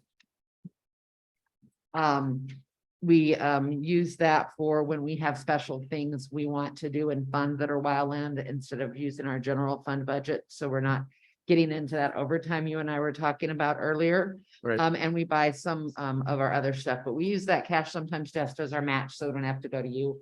And then get reimbursement and we put it into a grant. And that's the same for like the 209, the fire protection fund as So well. fire protection fund is completely different. So we do not earn the fire protection fund. The 209 is a state fund that we fill out a grant application, sort of. It's like my favorite grant to fill out because it's like 4 lines.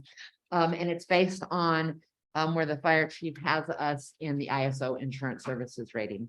And it's also based on the money. This money comes from taxes on insurance policies, homeowner policies. So we apply for it every year. They find out how much they have above what they think they're going to get and what the state is allowing to be dispersed at that point, and we get that. This money can only be spent, cannot ever be spent on salaries, can never be spent on wages. It can only be spent on things under that fire protection ruling. So if you noticed in our 101, we don't have any utilities in there. Because back when budgets were really tight, the fire chief didn't want layoffs and he moved all our utilities into this because it is allowable. Okay. But it is, so we can roll over, but when we roll over in here, it's the state fire marshal who controls it. Okay. And I think that's it in terms of that, those two accounts at least.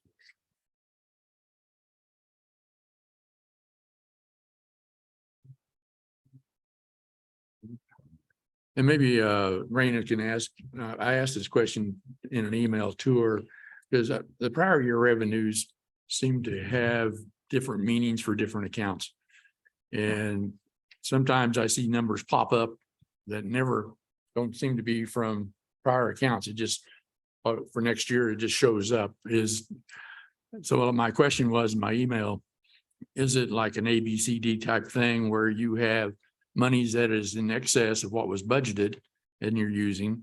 Or was it monies that was not used in the current budget but carried forward? I mean, it just seems to me that the prior year revenues has kind of different definitions for different accounts. It's basically fund balance.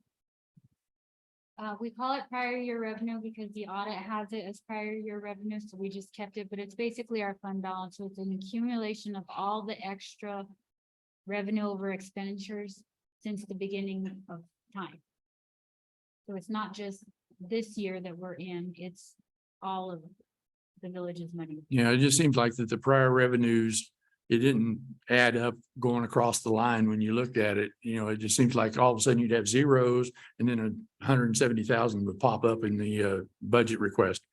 So is that just using excess money that we hadn't budgeted before to satisfy that budget item? Correct, because we do not budget it until we need it. We don't budget everything we have.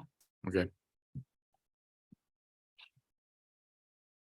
So you'll see years of not spending in a certain fund, and then all of a sudden you'll see prior year revenue. It's really fund balance, but that's the only line item I have that I could put stuff in, so. And the other part of this is, it's more of a bookkeeping type thing. There were some items that didn't have any amounts in them. I mean, is that, I assume they were to be zero, is that? I did that on purpose. They are zero. However, we report prior year at the same time we do our budget. So it's just for basically reporting purposes for the state. Okay. And sometimes we'll skip a year. Tanya may skip a year and not spend, and then the next year she'll spend. So we'll keep it in there. Yeah, well, it also seemed like there were some alignment issues in the printout, you know, that like in the 212 safety fund, I'm looking at workman's comp, it's zeros going across, then all of a sudden it drops down a line and there's 2 more entries, you know, it just I'll look at those. like the 42080, you know, workman's comp numbers. I mean, they're all zeros, obviously, but or am I misreading that? Because it looks like they're just kind of a misalignment. Yeah, it just took up too much space on that one line, so it dropped down. Okay. Thank you. I'll try and see. how- I know it's a pain. Michael? Michael? We're not asking for much, just increase our materials. Cost of our repairs on our equipment has gone up. The purchase of the water we're leasing from Bernalillo. And then employee has gone up because we really need to look for a wastewater operator. We're trying, I have one employee in class right now. But I think we're gonna end up having to pay to get a wastewater operator here.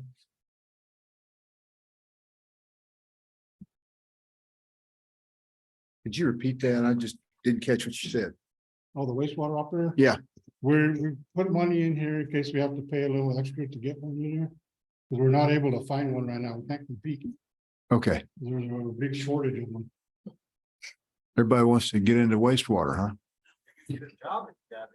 Well, that's what I told, what's his face, who quit.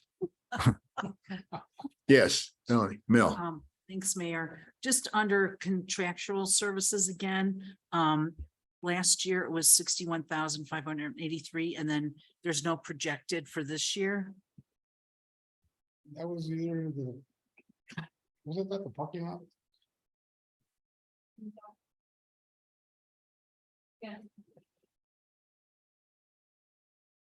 So are you gonna, It's not an ongoing expense.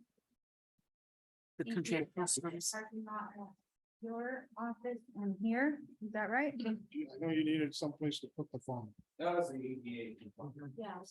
Yeah, so that was a one-time expense. If you look at FY 22 prior year, he only spent 165. Rena, wasn't that an ADA expense for the elections? Okay, so you don't think there should be some money in there just for incidentals that might come up, or? It would be great to have extra money. I mean, Again, just kind of plan ahead. We do. Yes, Counselor. Thank you. Michael, I mean, your explanation for your full-time positions, does that mean that you're not fully staffed? No, I'm How many positions are you down? 3. Okay. So, but this would account for all fully staffed Yes. positions. I have one that's gonna start June 12th, Okay. so then we'll be 2 down. Getting back to this earlier conversation we've had about pedestrian safety and so forth. Counselor Alsobrook and myself have been talking about, do we need to add money? And I would advocate about 20,000 for signalized traffic signals and other items to maybe be installed like you see over in Los Ranchos where they have solar powered speed limit signs, things like that.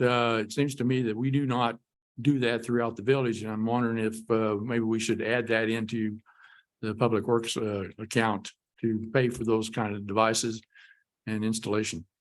Like what kind of signaling are you talking? Well, Crosswalks or? Be like a solar powered speed limit sign, things like that. Yeah, I think would fall more under the speed limit. I think it is an engineering, more of an infrastructure, public works type of. Yeah, that's where I would think it would be going too, because well, the big issue right now that I have with several residents is law and trata. And it narrows down at one point where, because there's a pole right next to the roadway. And the complaint is that they cannot walk safely from their house down to the library without, having somebody, ride up on them with a car or something. And it's just an issue that, like Mr. Roland, Councilor Roland was talking about. So Is that money we're thinking that, maybe the signalized traffic devices like speed limits, solar powered, where you don't have to put in very much infrastructure. You just put the pole up and, it's things like that. Would that be an effective measure that we could use as part of our speeding problem? I know we replaced all the signage on there with that new reflectivity mandates. But as far as lighting, we can stripe it. The reason it wasn't striped was because the road was never completed. But I think the other point is though, when you come up in Los Ranchos, as soon as you turn off Alameda, you hit that sign. And if you're running faster than 25 miles an hour, it just lights up and lets you know. It's a good indication that maybe you ought to pay attention we could do that. and not. So I was just advocating that we put 20,000 into your budget to cover these devices and see where we can put them. Okay, I'm good with it. With that, would we be subjected to getting DOT approval because it intersects with Corrals Road? I don't think they'd have to go on Kraus Road. It's just, I'm looking at our local Yeah. control. Yeah, but since it intersects, isn't the requirement that any of our streets which connect to 448 require that? I don't believe that's a true statement. Change it. I don't think that's a true. I statement. believe it's if we change it. Only if they change the speed limit. So as long as we leave the speed limit the same. Yeah. I'll look into it. Yeah. Sure. This is gonna be the exact same thing where everyone loves the idea in front of their neighbor's house, but not in front of theirs. So, Well, cause yeah, that thing didn't blink all night. right. No, it's not. It goes off. Counselor Knight, were you finished asking your question? Yeah, I'm sorry.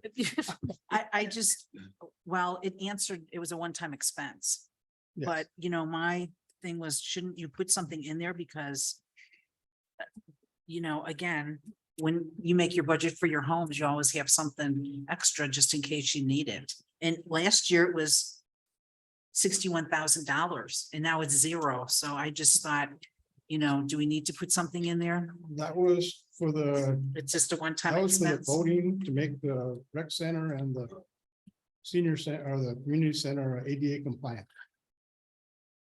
And that was the contractual services. And you don't think we'll have any of that again? No, that's all new concrete. So we're good there. Okay. But Mr. Mayor, Counselor Mira?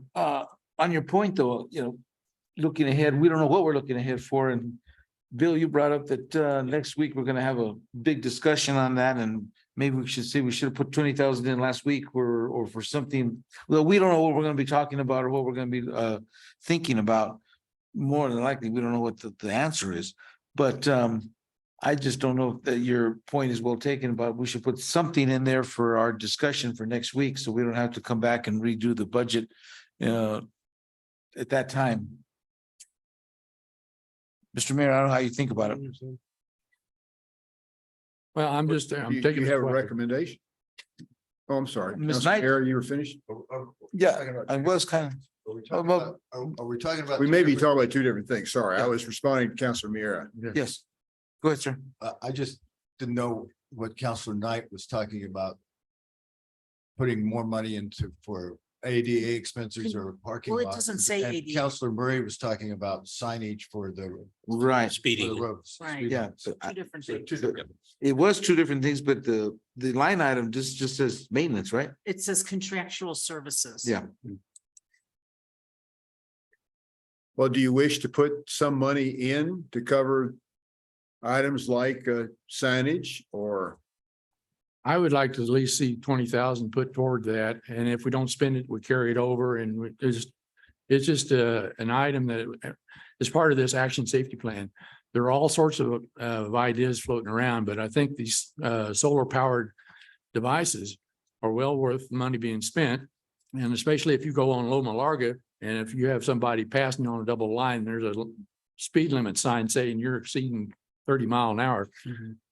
I think it's just a good reminder for folks to slow down and pay attention. And I think also the signs around, the village that indicate, especially Albuquerque, they have those signs that you see, this is our neighborhood, slow down for our kids and so forth. But anyway, things like that. Can we put 20 grand in there and put it as signage? And then, Michael, you're gonna look into it? Yeah, traffic safety maybe. Yeah, traffic safety. Contractual services. Does that be under contractual services? For the signage? I would say traffic safety ought to be a separate item, line item. And then your indication would be how much you want to put in Huh? for contractual services. Yeah, 20,000. Just make it round 20,000. So Raina, Well, 20 is the 20. last one was. Yeah. Just to have that in there. Worst comes to worst, Because the other budgeted was 200,000. worst comes to worst, we'll contract with Mike. Yeah. Off hours. Right, Michael? Worst comes to worst, we'll contract with you. I mean. We got it in there. Okay, Thank you, sir. Thank you. yes, Councilor Waldman. Yes, quick question. I've asked this before, on Sagebrush Construction. You got 23, 24. Are we looking more like perhaps December 23 and January 24 or December 24? Do we know? No, we're looking, hopefully, we're gonna get the design this fall complete. And then it's a matter of scheduling the contractor, so And the main problem is the far western section, that hill comes down. that's, Not, yes. but you're also going to be repaving Sagebrush from Loma Larga to Calle Blanca as well. From Loma Larga all the way up to the new trail, the whole thing. With bike lanes on there as well. Great. one bike lane. So I have a quick question too. So this handout that you gave us, so number one is the first thing that's gonna be happening, and then it goes all the way down to 14. Is that It's, kind it's of a not, list in it's not order? in order of timing. Okay, it's not. Okay. No, it's, this is kind of what I would like to see. But it's gonna be also a matter of when I can schedule the contractor out. Just your priority list for pretty much. Priority list and kind of what's falling in. Because the design on Sagebrush has already started. And the construction will be next. Cabazon will actually probably start before that.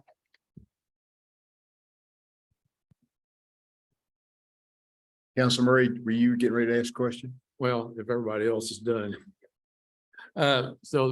Chief, this gets back to the 212-1909 fund.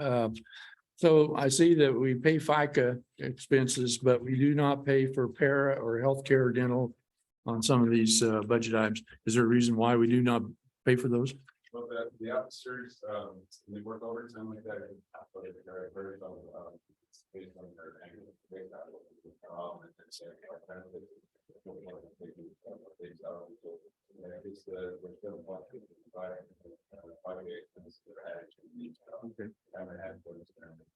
Those are the, exactly, something about that particular one.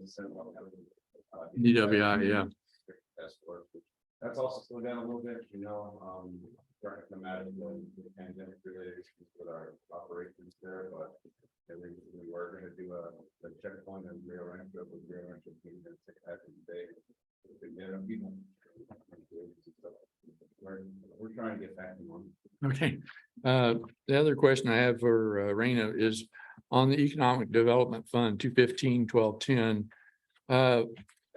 This is just more of a comment than anything that has to do with the budget, but when we use this 51,000 account number to transfer money in and out, I'd sure like a note from where it's coming from.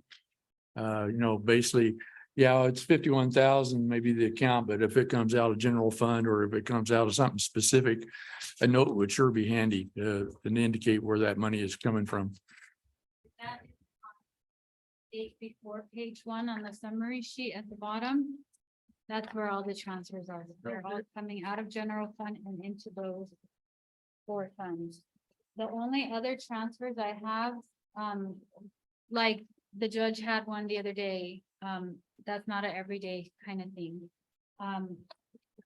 And the 400 accounts, 401, 402, I get property taxes in 401, and then I'll transfer from 401 to all the other ones to pay the debt service.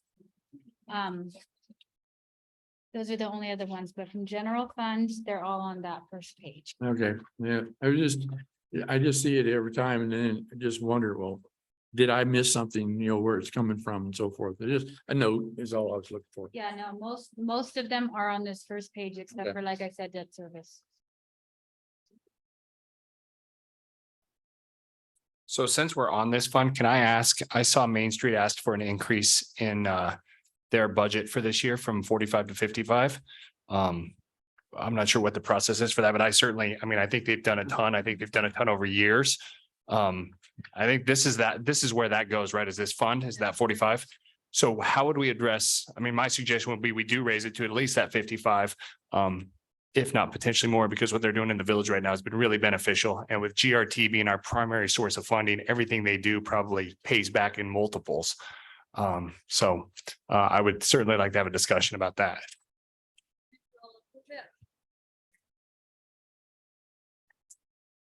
I don't know what the rest of you guys have as far as thoughts on Main Street, but they have one full-time employee. They have a army of volunteers They have, and 45,000, I mean, just right off the bat, doesn't fund a full-time employee nearly what the previous full-time employee deserved or what the current full-time employee deserves. And they are doing a ton for this village, and we can see that in the GRT. Agreed.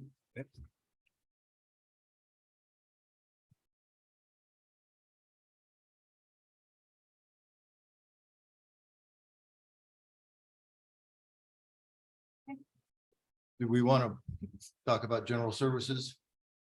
We can, yes. That is on page. Melanie? General services included.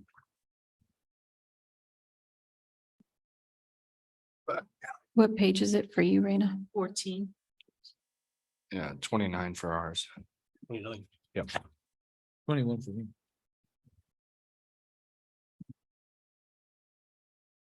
No, attorneys.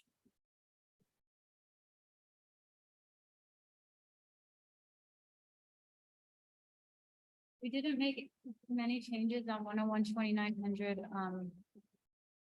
This is basically a fund that almost every department uses. It's not just finance, it's not just fire, it's not. So a lot of our attorney fees, any professional services, our cleaning people, security, things like that, that everybody benefits from, comes out of this fund. A lot of these were in finance, and slowly every year I'm moving a little bit from our department to this, because it looks like finance just goes and spends, and that's not the case. So we're trying to slowly pull them out of finance and put them in this fund. That's why attorney fees and professional looks kind of funny. It looks like we only spent 3,000 last year, but we actually spent 150 last year in attorney fees. So costs have increased, especially in the phone. Engineering cost, systems MD is our computer system, our computer people. And that's basically about it. Do you have any questions on that one? There's no salaries coming out of this one. Can I ask, what is communications? That is, Chief can explain that better, but that's basically the 911 dispatch that we pay for. Since the emergency communications are both police and fire, it was absorbed by administration and finance years ago so the fire chief and I wouldn't fight over who should pay more than the other, basically. But yeah, so we pay quarterly for emergency dispatch service. It's the PSAP, public safety answering point. And so we pay quarterly for our emergency communications services, both the telephone answering that they do up there, and then their radio communications with our personnel, and now the computer communications and so forth. So, I mean, in my opinion, can we call that emergency communications? One, I mean, I think it's certainly more clear what it is. And I think for citizens, the two that actually take a look at the budget every year, I mean, I think it's more clear for them as well, what that actually represents. Because I was thinking that like press releases, that type of stuff. And I was trying to figure out when we ever did one of those and why it cost 160 grand. Well, is that all the Sandoval County Emergency Services money? Is that what we pay? that's our share there, yes, and yeah, we're. All that communications is that's correct? And yeah, just to give everybody a general idea, the village of Corrales, police and fire combined accounts for about 3% usage for the entire county. We're like the smallest dog in this one. And so we do pretty well. So yeah, it is a huge operation, and we get a lot of bang for our buck. You know, if you think about what it would cost us to staff a communication center just for the village, you know, with at least a half a dozen full-time employees for 24/7 coverage, we're doing all right. We, just a second. Okay. So we could change the name of that. I mean, couldn't we? Yeah, oh, absolutely. We could just label it Sandoval County Regional Emergency Communication System. Yeah. Or services, whatever. Yeah, or public safety I mean, dispatch. if that's, if you're concerned about what a citizen is going to think about it. Now Stuart asked first, so I had to, Council Murray. Thank you. So under other supplies and other operating costs, I notice we got a significant amount budgeted for those, but we haven't spent much. And it's like 18,000, but we've only spent like $1,200 for other supplies. We've budgeted 4,500 for other operating costs, but we've only paid out like $25. I mean, I'm sure you're hedging your bets about what may be spent and so forth. That are we doing too much there? Looking at, because I moved a lot of stuff from finance, I'm looking to see if I have something. It looks like we budgeted under our other supplies 18,000 for both 23 and for this next year, but looks like we're not really spending all that much. So basically, I've added extra in a couple line items that were previously in finance. And I've cut finance down from the year before, for instance, like. Where's the maintenance one? Let me find a maintenance one. There's a maintenance contract that we spent 65,000 prior year, and this year we've only spent 2,300. But it's probably because I moved it to this fund. But you're anticipating that by moving certain accounts from the finance side over to this account, that you'll anticipate spending this money then. Correct. Okay. Counselor Knight. Sometimes. Oh, sorry. Were you finished or? Sometimes things come up like 1 year we did new security in our building that we didn't have budgeted, but we had extra in one of the other line items, so we'll move the money from there, things like that. Okay, so just under the same general services for the insurance, there's a difference of $130,000 between what we spent in 2023 versus 24. So do you think it'll go up that much? I'm not sure, but it was 211,000 last year, and we're not done paying this year yet. Okay, so that 176 can change then, that can increase. That'll probably increase. I don't know that it'll increase that much. I think it'll be at least 211,000. Okay. I could be wrong. I just, when I was reviewing this, anytime there was a large difference, that's what I just highlighted. And I thought I would ask. Yeah, it's actually better to look at FY22 prior year actual than to look at this current year since we're not done spending it. And a lot of our bills and a lot of our even revenue, like property taxes, come in June. Okay, thank you. Councilwoman. Yeah, 2 quick questions. Could you tell us what Petroglyph Consulting is and the difference between the expenditures on that? Petroglyph Consulting is a firm that we use to lobby for us to get money from the state. Petroglyph is Chuck Thomas. Okay, okay, And so his came out of there. okay. And on attorney's fees, we've only spent thus far 54,000 out of 173,000. And you budget again for 173,000. We actually spent 150,000. Sorry, We spent 150,000. Last year, it's in finance administration. That's one of the ones I moved from finance see. to us. So you don't see it in here, but if you go to finance, there's 150, 147 spent plus 3,000 here is 150. So yeah, now I just moved it from there to here. okay. And professional services are the same thing. There's 135 spent last year. Thank you.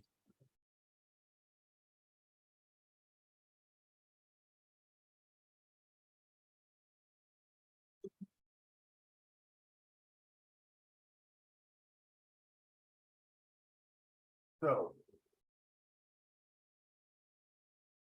Right up on the special funds. Those are fairly fixed, are they not? There's not a lot. Correct. Really, unless you change anything in general fund, the only thing that's gonna change from here until final budget is your special fund, and that's cash. And that's as the department spend money, or receive money. The numbers won't change till after June 30th. I'll do that last minute right before we get final budget. I go off cash. I go off exactly what we have, and that's what is budgeted. And if we know we're not gonna spend, I won't even budget it. Sometimes I won't budget fire. Things that we won't spend. Just have one more question. Last year, and I think the year before, That's when good. the state went through and audited it, our budget. There were a couple things that they suggested we do. Have those been done, and so we can get a clean audit? All of our findings are fixed every year. We haven't, since I've been here, we haven't received a repeat finding that I know of. I don't think we've received a repeat finding. We're not perfect. I'm probably always gonna get a finding here and there. We just do it the best we can. This last year we had two. I argued both of them. I don't think I deserved either one. But I think we did good. Okay, Yeah, thank you. and it was just a matter, one of them actually was the special funds that was brought up. I budgeted and I over budgeted because I brought it to you during preliminary budget, then it was spent and I didn't move the budget down for final budget. So this is what I have to look at again. Right, well, every year, I'm sure they want to improve or they need to do their job and find something wrong, so. I was just asking that, the things that we needed to look at, we did, and obviously we did, so. We do it every year and hopefully I try so hard not to get a repeat. Mhm. I can't make any promises, but yeah, no, I'm very proud of our department. Thank you. Third, Counselor Woolman. Chief, a quick question on this, police special fund for animal control, 1921. Is this then where the Dennis Brendan's money shows up? Okay, okay. Good, thank you.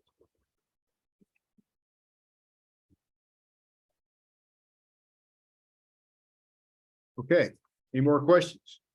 Yes, Counselor Knight. Do we need to go through and review what was in the front of our packets from the commissions that asked us for extra monies? We can if you like. Yeah. Well, I don't know if they all need to stay here or if this is something different. Did you get that?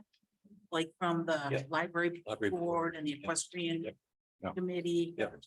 The library board is already budgeted in Marion's 1/1/16/20. Yeah. It's the red one on the bottom. Okay, so that's already in here. Yeah, so you won't see that. You'll see the bottom line number at the bottom, but you won't see that 2,400 when we actually go approve it next week or the week or 2 weeks after. It'll be somewhere up in the other funds, in the other Okay, GL line items. So there was also one from the Corrales Equestrian Advisory Commission, the Bicycle and Pedestrian Advisory Board. Did you all get these? Yeah. Yes. So, I mean, do you have thoughts on any of them in particular that I had two that I had questions about, if you don't mind, Counselor Knight, and then telling you my two? Or go ahead if you already- I just wanted to make sure, are we done or do we need to review these before we? No, we can These review. are not included in the budget, correct? Some of them are. Oh, Yeah. okay. Yeah, these are the ones that we requested from the committees. And some of them were, like the tree committee came in with a huge number. And that number's covered in Michael's budget.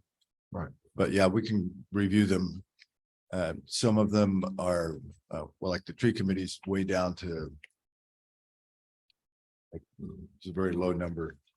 So A lot of them are just informational as far as what they're wanting to spend the money on, brochures, things like that. So, but yeah, let's go through them and have your questions and we'll answer them. So I'd like, just a quick question before we go through. Yes, them. sir, Councilwoman. Yeah, I totaled it up. It comes to for all the $56,510. But you're saying, Raina, that some of these are, you can subtract that out, the library board, and some of the others are already included in the budgets we've gone over already. Correct. Okay, so maybe we go The through each ones one. that We came before that sent it to me are in. got it. Okay.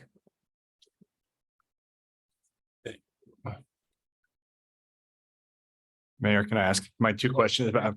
Yeah, you're Counselor, on. So first one, on interior drain, they had a request for a $25,000 survey, which to me seems like something that a commission, that funding shouldn't go through the commission. It should go through the village administration directly and I just wanted to get thoughts on that. They have $150,000 from Senator McKenna. from last year's legislative session. And any of those funds like that, the primary use of that money will be putting out an RFP for planning purposes. And that would be included in a survey, but that's something that we will handle. Okay, right, okay, that's what I want. And then on the Corrales Main Street, just to repeat my support for at a bare minimum, an increase to 55,000. I think they deserve that, if not more. I think Raina put that down. Yeah. Okay.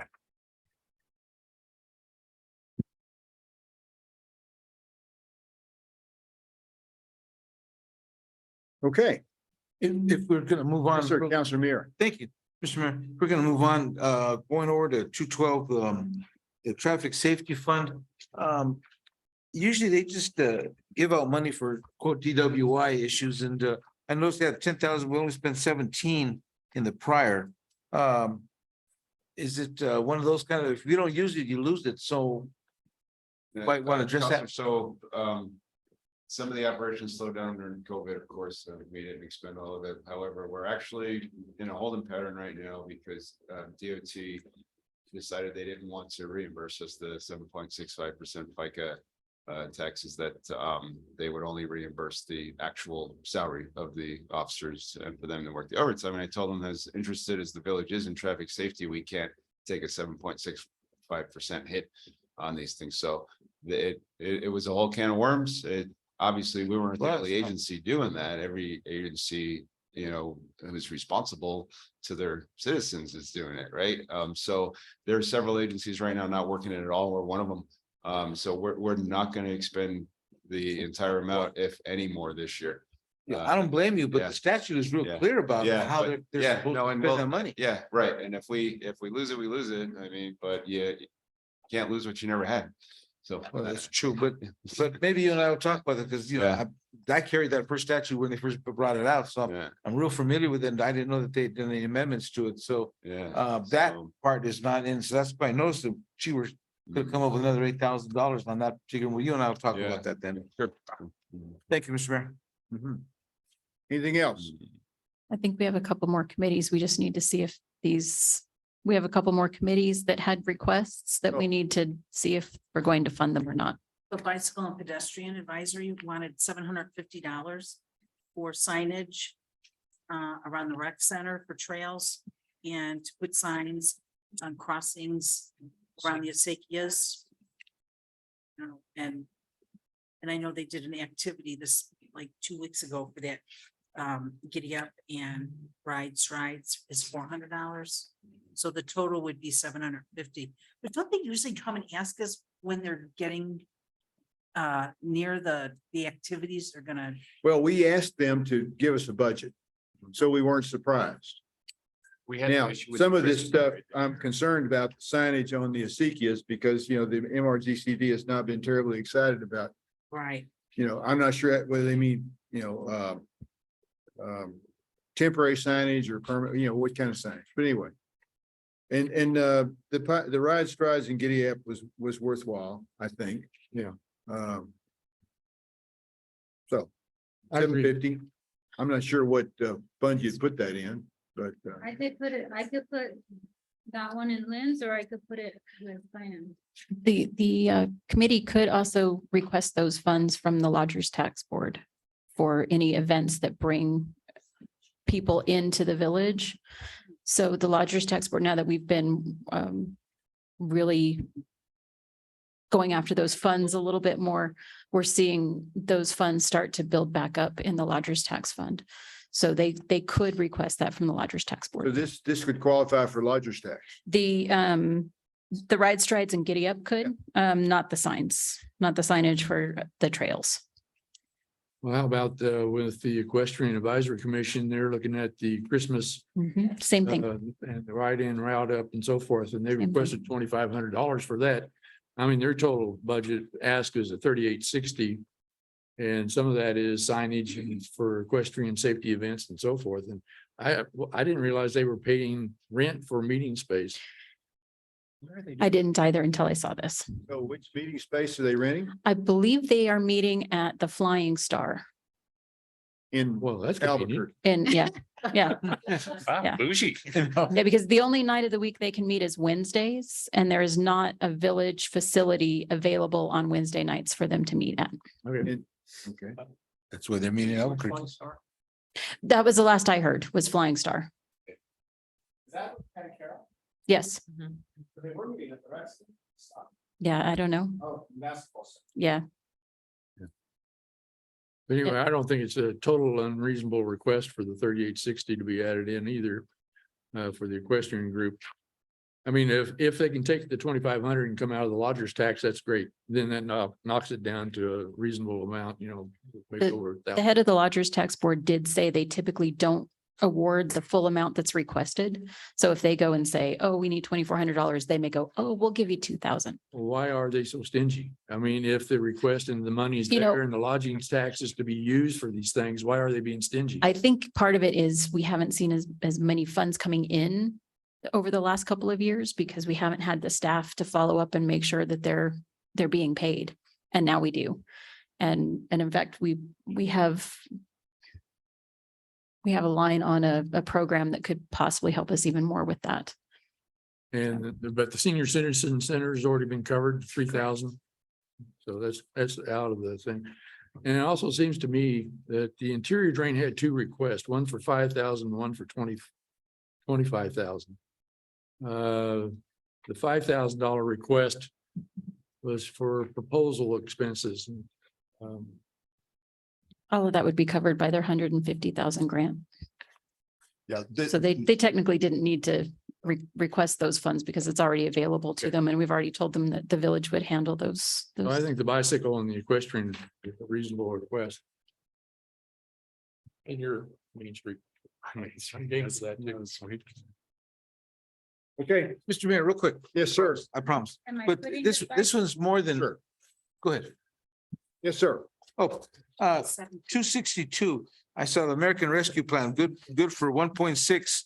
And then, but now it's zero. I mean, are we out of money officially, legally? I don't know the answer to that question. Because we only asked for zero, but I mean, I'm sorry, what was the American question? We were trying to Rescue- figure out where the feedback's coming from. Rescue plan. are we officially legally out of money? Out of money? Well, the last time, the 23 budget was 1.6, the prior budget was 509, but the budget request for this time around was zero. So, That's because we already have the money. Ah. Now it'll start being budgeted as prior year revenue. So we already have that cash in hand. Yes, we already have. okay, The problem with the merit. merit, Maybe. but then how are we supposed to use it? It should Legally. be, I mean, not well, that we do had a anything. whole list that Tanya and the chief had put together Okay, of things that we could get. And one of, and several of them were things like generators, for example, to handle a situation where the power's out. right. The problem is part of the supply line. Is that correct? We can't find them. So we still have the money for them, but we can't. Some of those things, we Generex that they sell at 12 o'clock at night on channel 20, yeah, right. 28.1, I think something like that. I mean, that's our problem. Right. Yeah, that wasn't a joke, but I mean, that's when I'm up in the middle of the night watching it and the power goes out. But I mean, I want to spend that money if it's there. Otherwise, it's gonna be like the I think legislature and Ron knows you that they have it. come back for it. Tanya and I just finished the reporting on this, 2 weeks ago, I believe, and so as of about April 13th, we had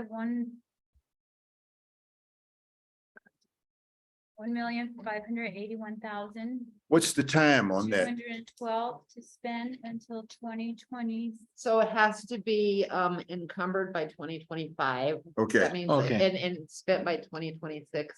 We have some encumbrances that aren't even showing up in here. And if I remember correctly, when Raina and I sat down, we wanted to do our federal report, get that done. And this is one of those that we were gonna come back right before she finishes the budget and plug it in as close as we can. A lot of the special funds, like Raina said, and a lot of them are mine and, or the fire chiefs and Chief Manager Capras. We spend really late, so we try to get to that, your second reading of the budget to get them as close to zero, so we don't have to come back in with bars for less money or bars for more money. And this was one of those, we wanted to get the the federal report done first. And So we've appropriated the money on our end, so we're Yes, okay. and Okay. like Chief Martinez, I think has $290,000 outstanding still. So we want to get it as close as possible because that's kind of federal dollars. We want to be really careful with them. Exactly. Counselor Mieta, if you look on the revenue, it's 0, but if you look at prior year revenue, that's where it's budgeted, and that's the number that will change after June 30. Okay, thank you. Thank you, Mr. Mayor. Sorry, we did Yes, have sir, 2 other Councilwoman. committees too. Mayor, I think we have one last thing, the farmland preservation. The farmland preservation request. Farmland preservation request. Yeah, it was the last thing. $500 for a barbecue. Who's gonna say no to that? Sign me up. Thanks to highlight the agricultural community.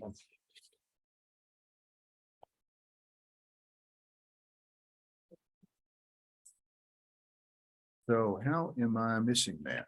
It's the one that is an email with my name at the top I don't- from Lisa Brown. She didn't put it on the official form. Oh, I see it.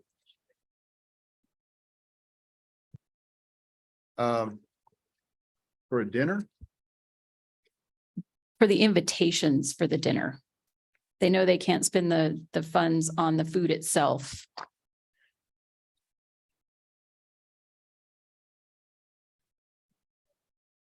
Well, Melanie and I haven't had much conversation about that, so Yeah. I, It's all still very, very much in theory, after talking to Lisa Brown from the Farmland Committee, but they would like to do some sort of educational dinner to highlight the farmland preservation properties. And they Oh, thought the a ones we dinner, already have? yes, the ones we already have. Although I think they have their eye on a couple other properties as well. So this would be for invitations and letting people know about the event. So Raina, would we set up another fund specifically for that, or do we have a place that we can put $500 for the? I think we'll just put it in finance. I think I'll just add it to finance. Okay. along With the 750 Just- bicycle and 3,800 equestrian. Well, the equestrian, I think you can knock the 2,400 or 2,500 out if he can come out of the lodger's tax. So 38 minus anyway, just- 24. Yeah. Can we account for it just in case? If the largest, If they don't use it, that's fine, largest tax people don't go through. right? Well, we hang lost tax, so. We'll just tar and feather him. Okay, What's it cost? anything else? One more, the tree committee asked for $500 for the extra printing of their tree brochure, should they need it. That's not accounted for anywhere. Oh, that's with the new tree committee. They came up with that? Okay, yes, we should do Yeah, that. and that's just in case, I mean, they just ordered some new ones, so they may not need it, but Yes. they might. How much Okay. money is that? 500. Finance. That's right. Okay, I think that's everything. Next year, when you ask me why it's so high, I'm not. Thank you for saying. Okay, we done? We're done. I know my wife. Sorry. Yeah.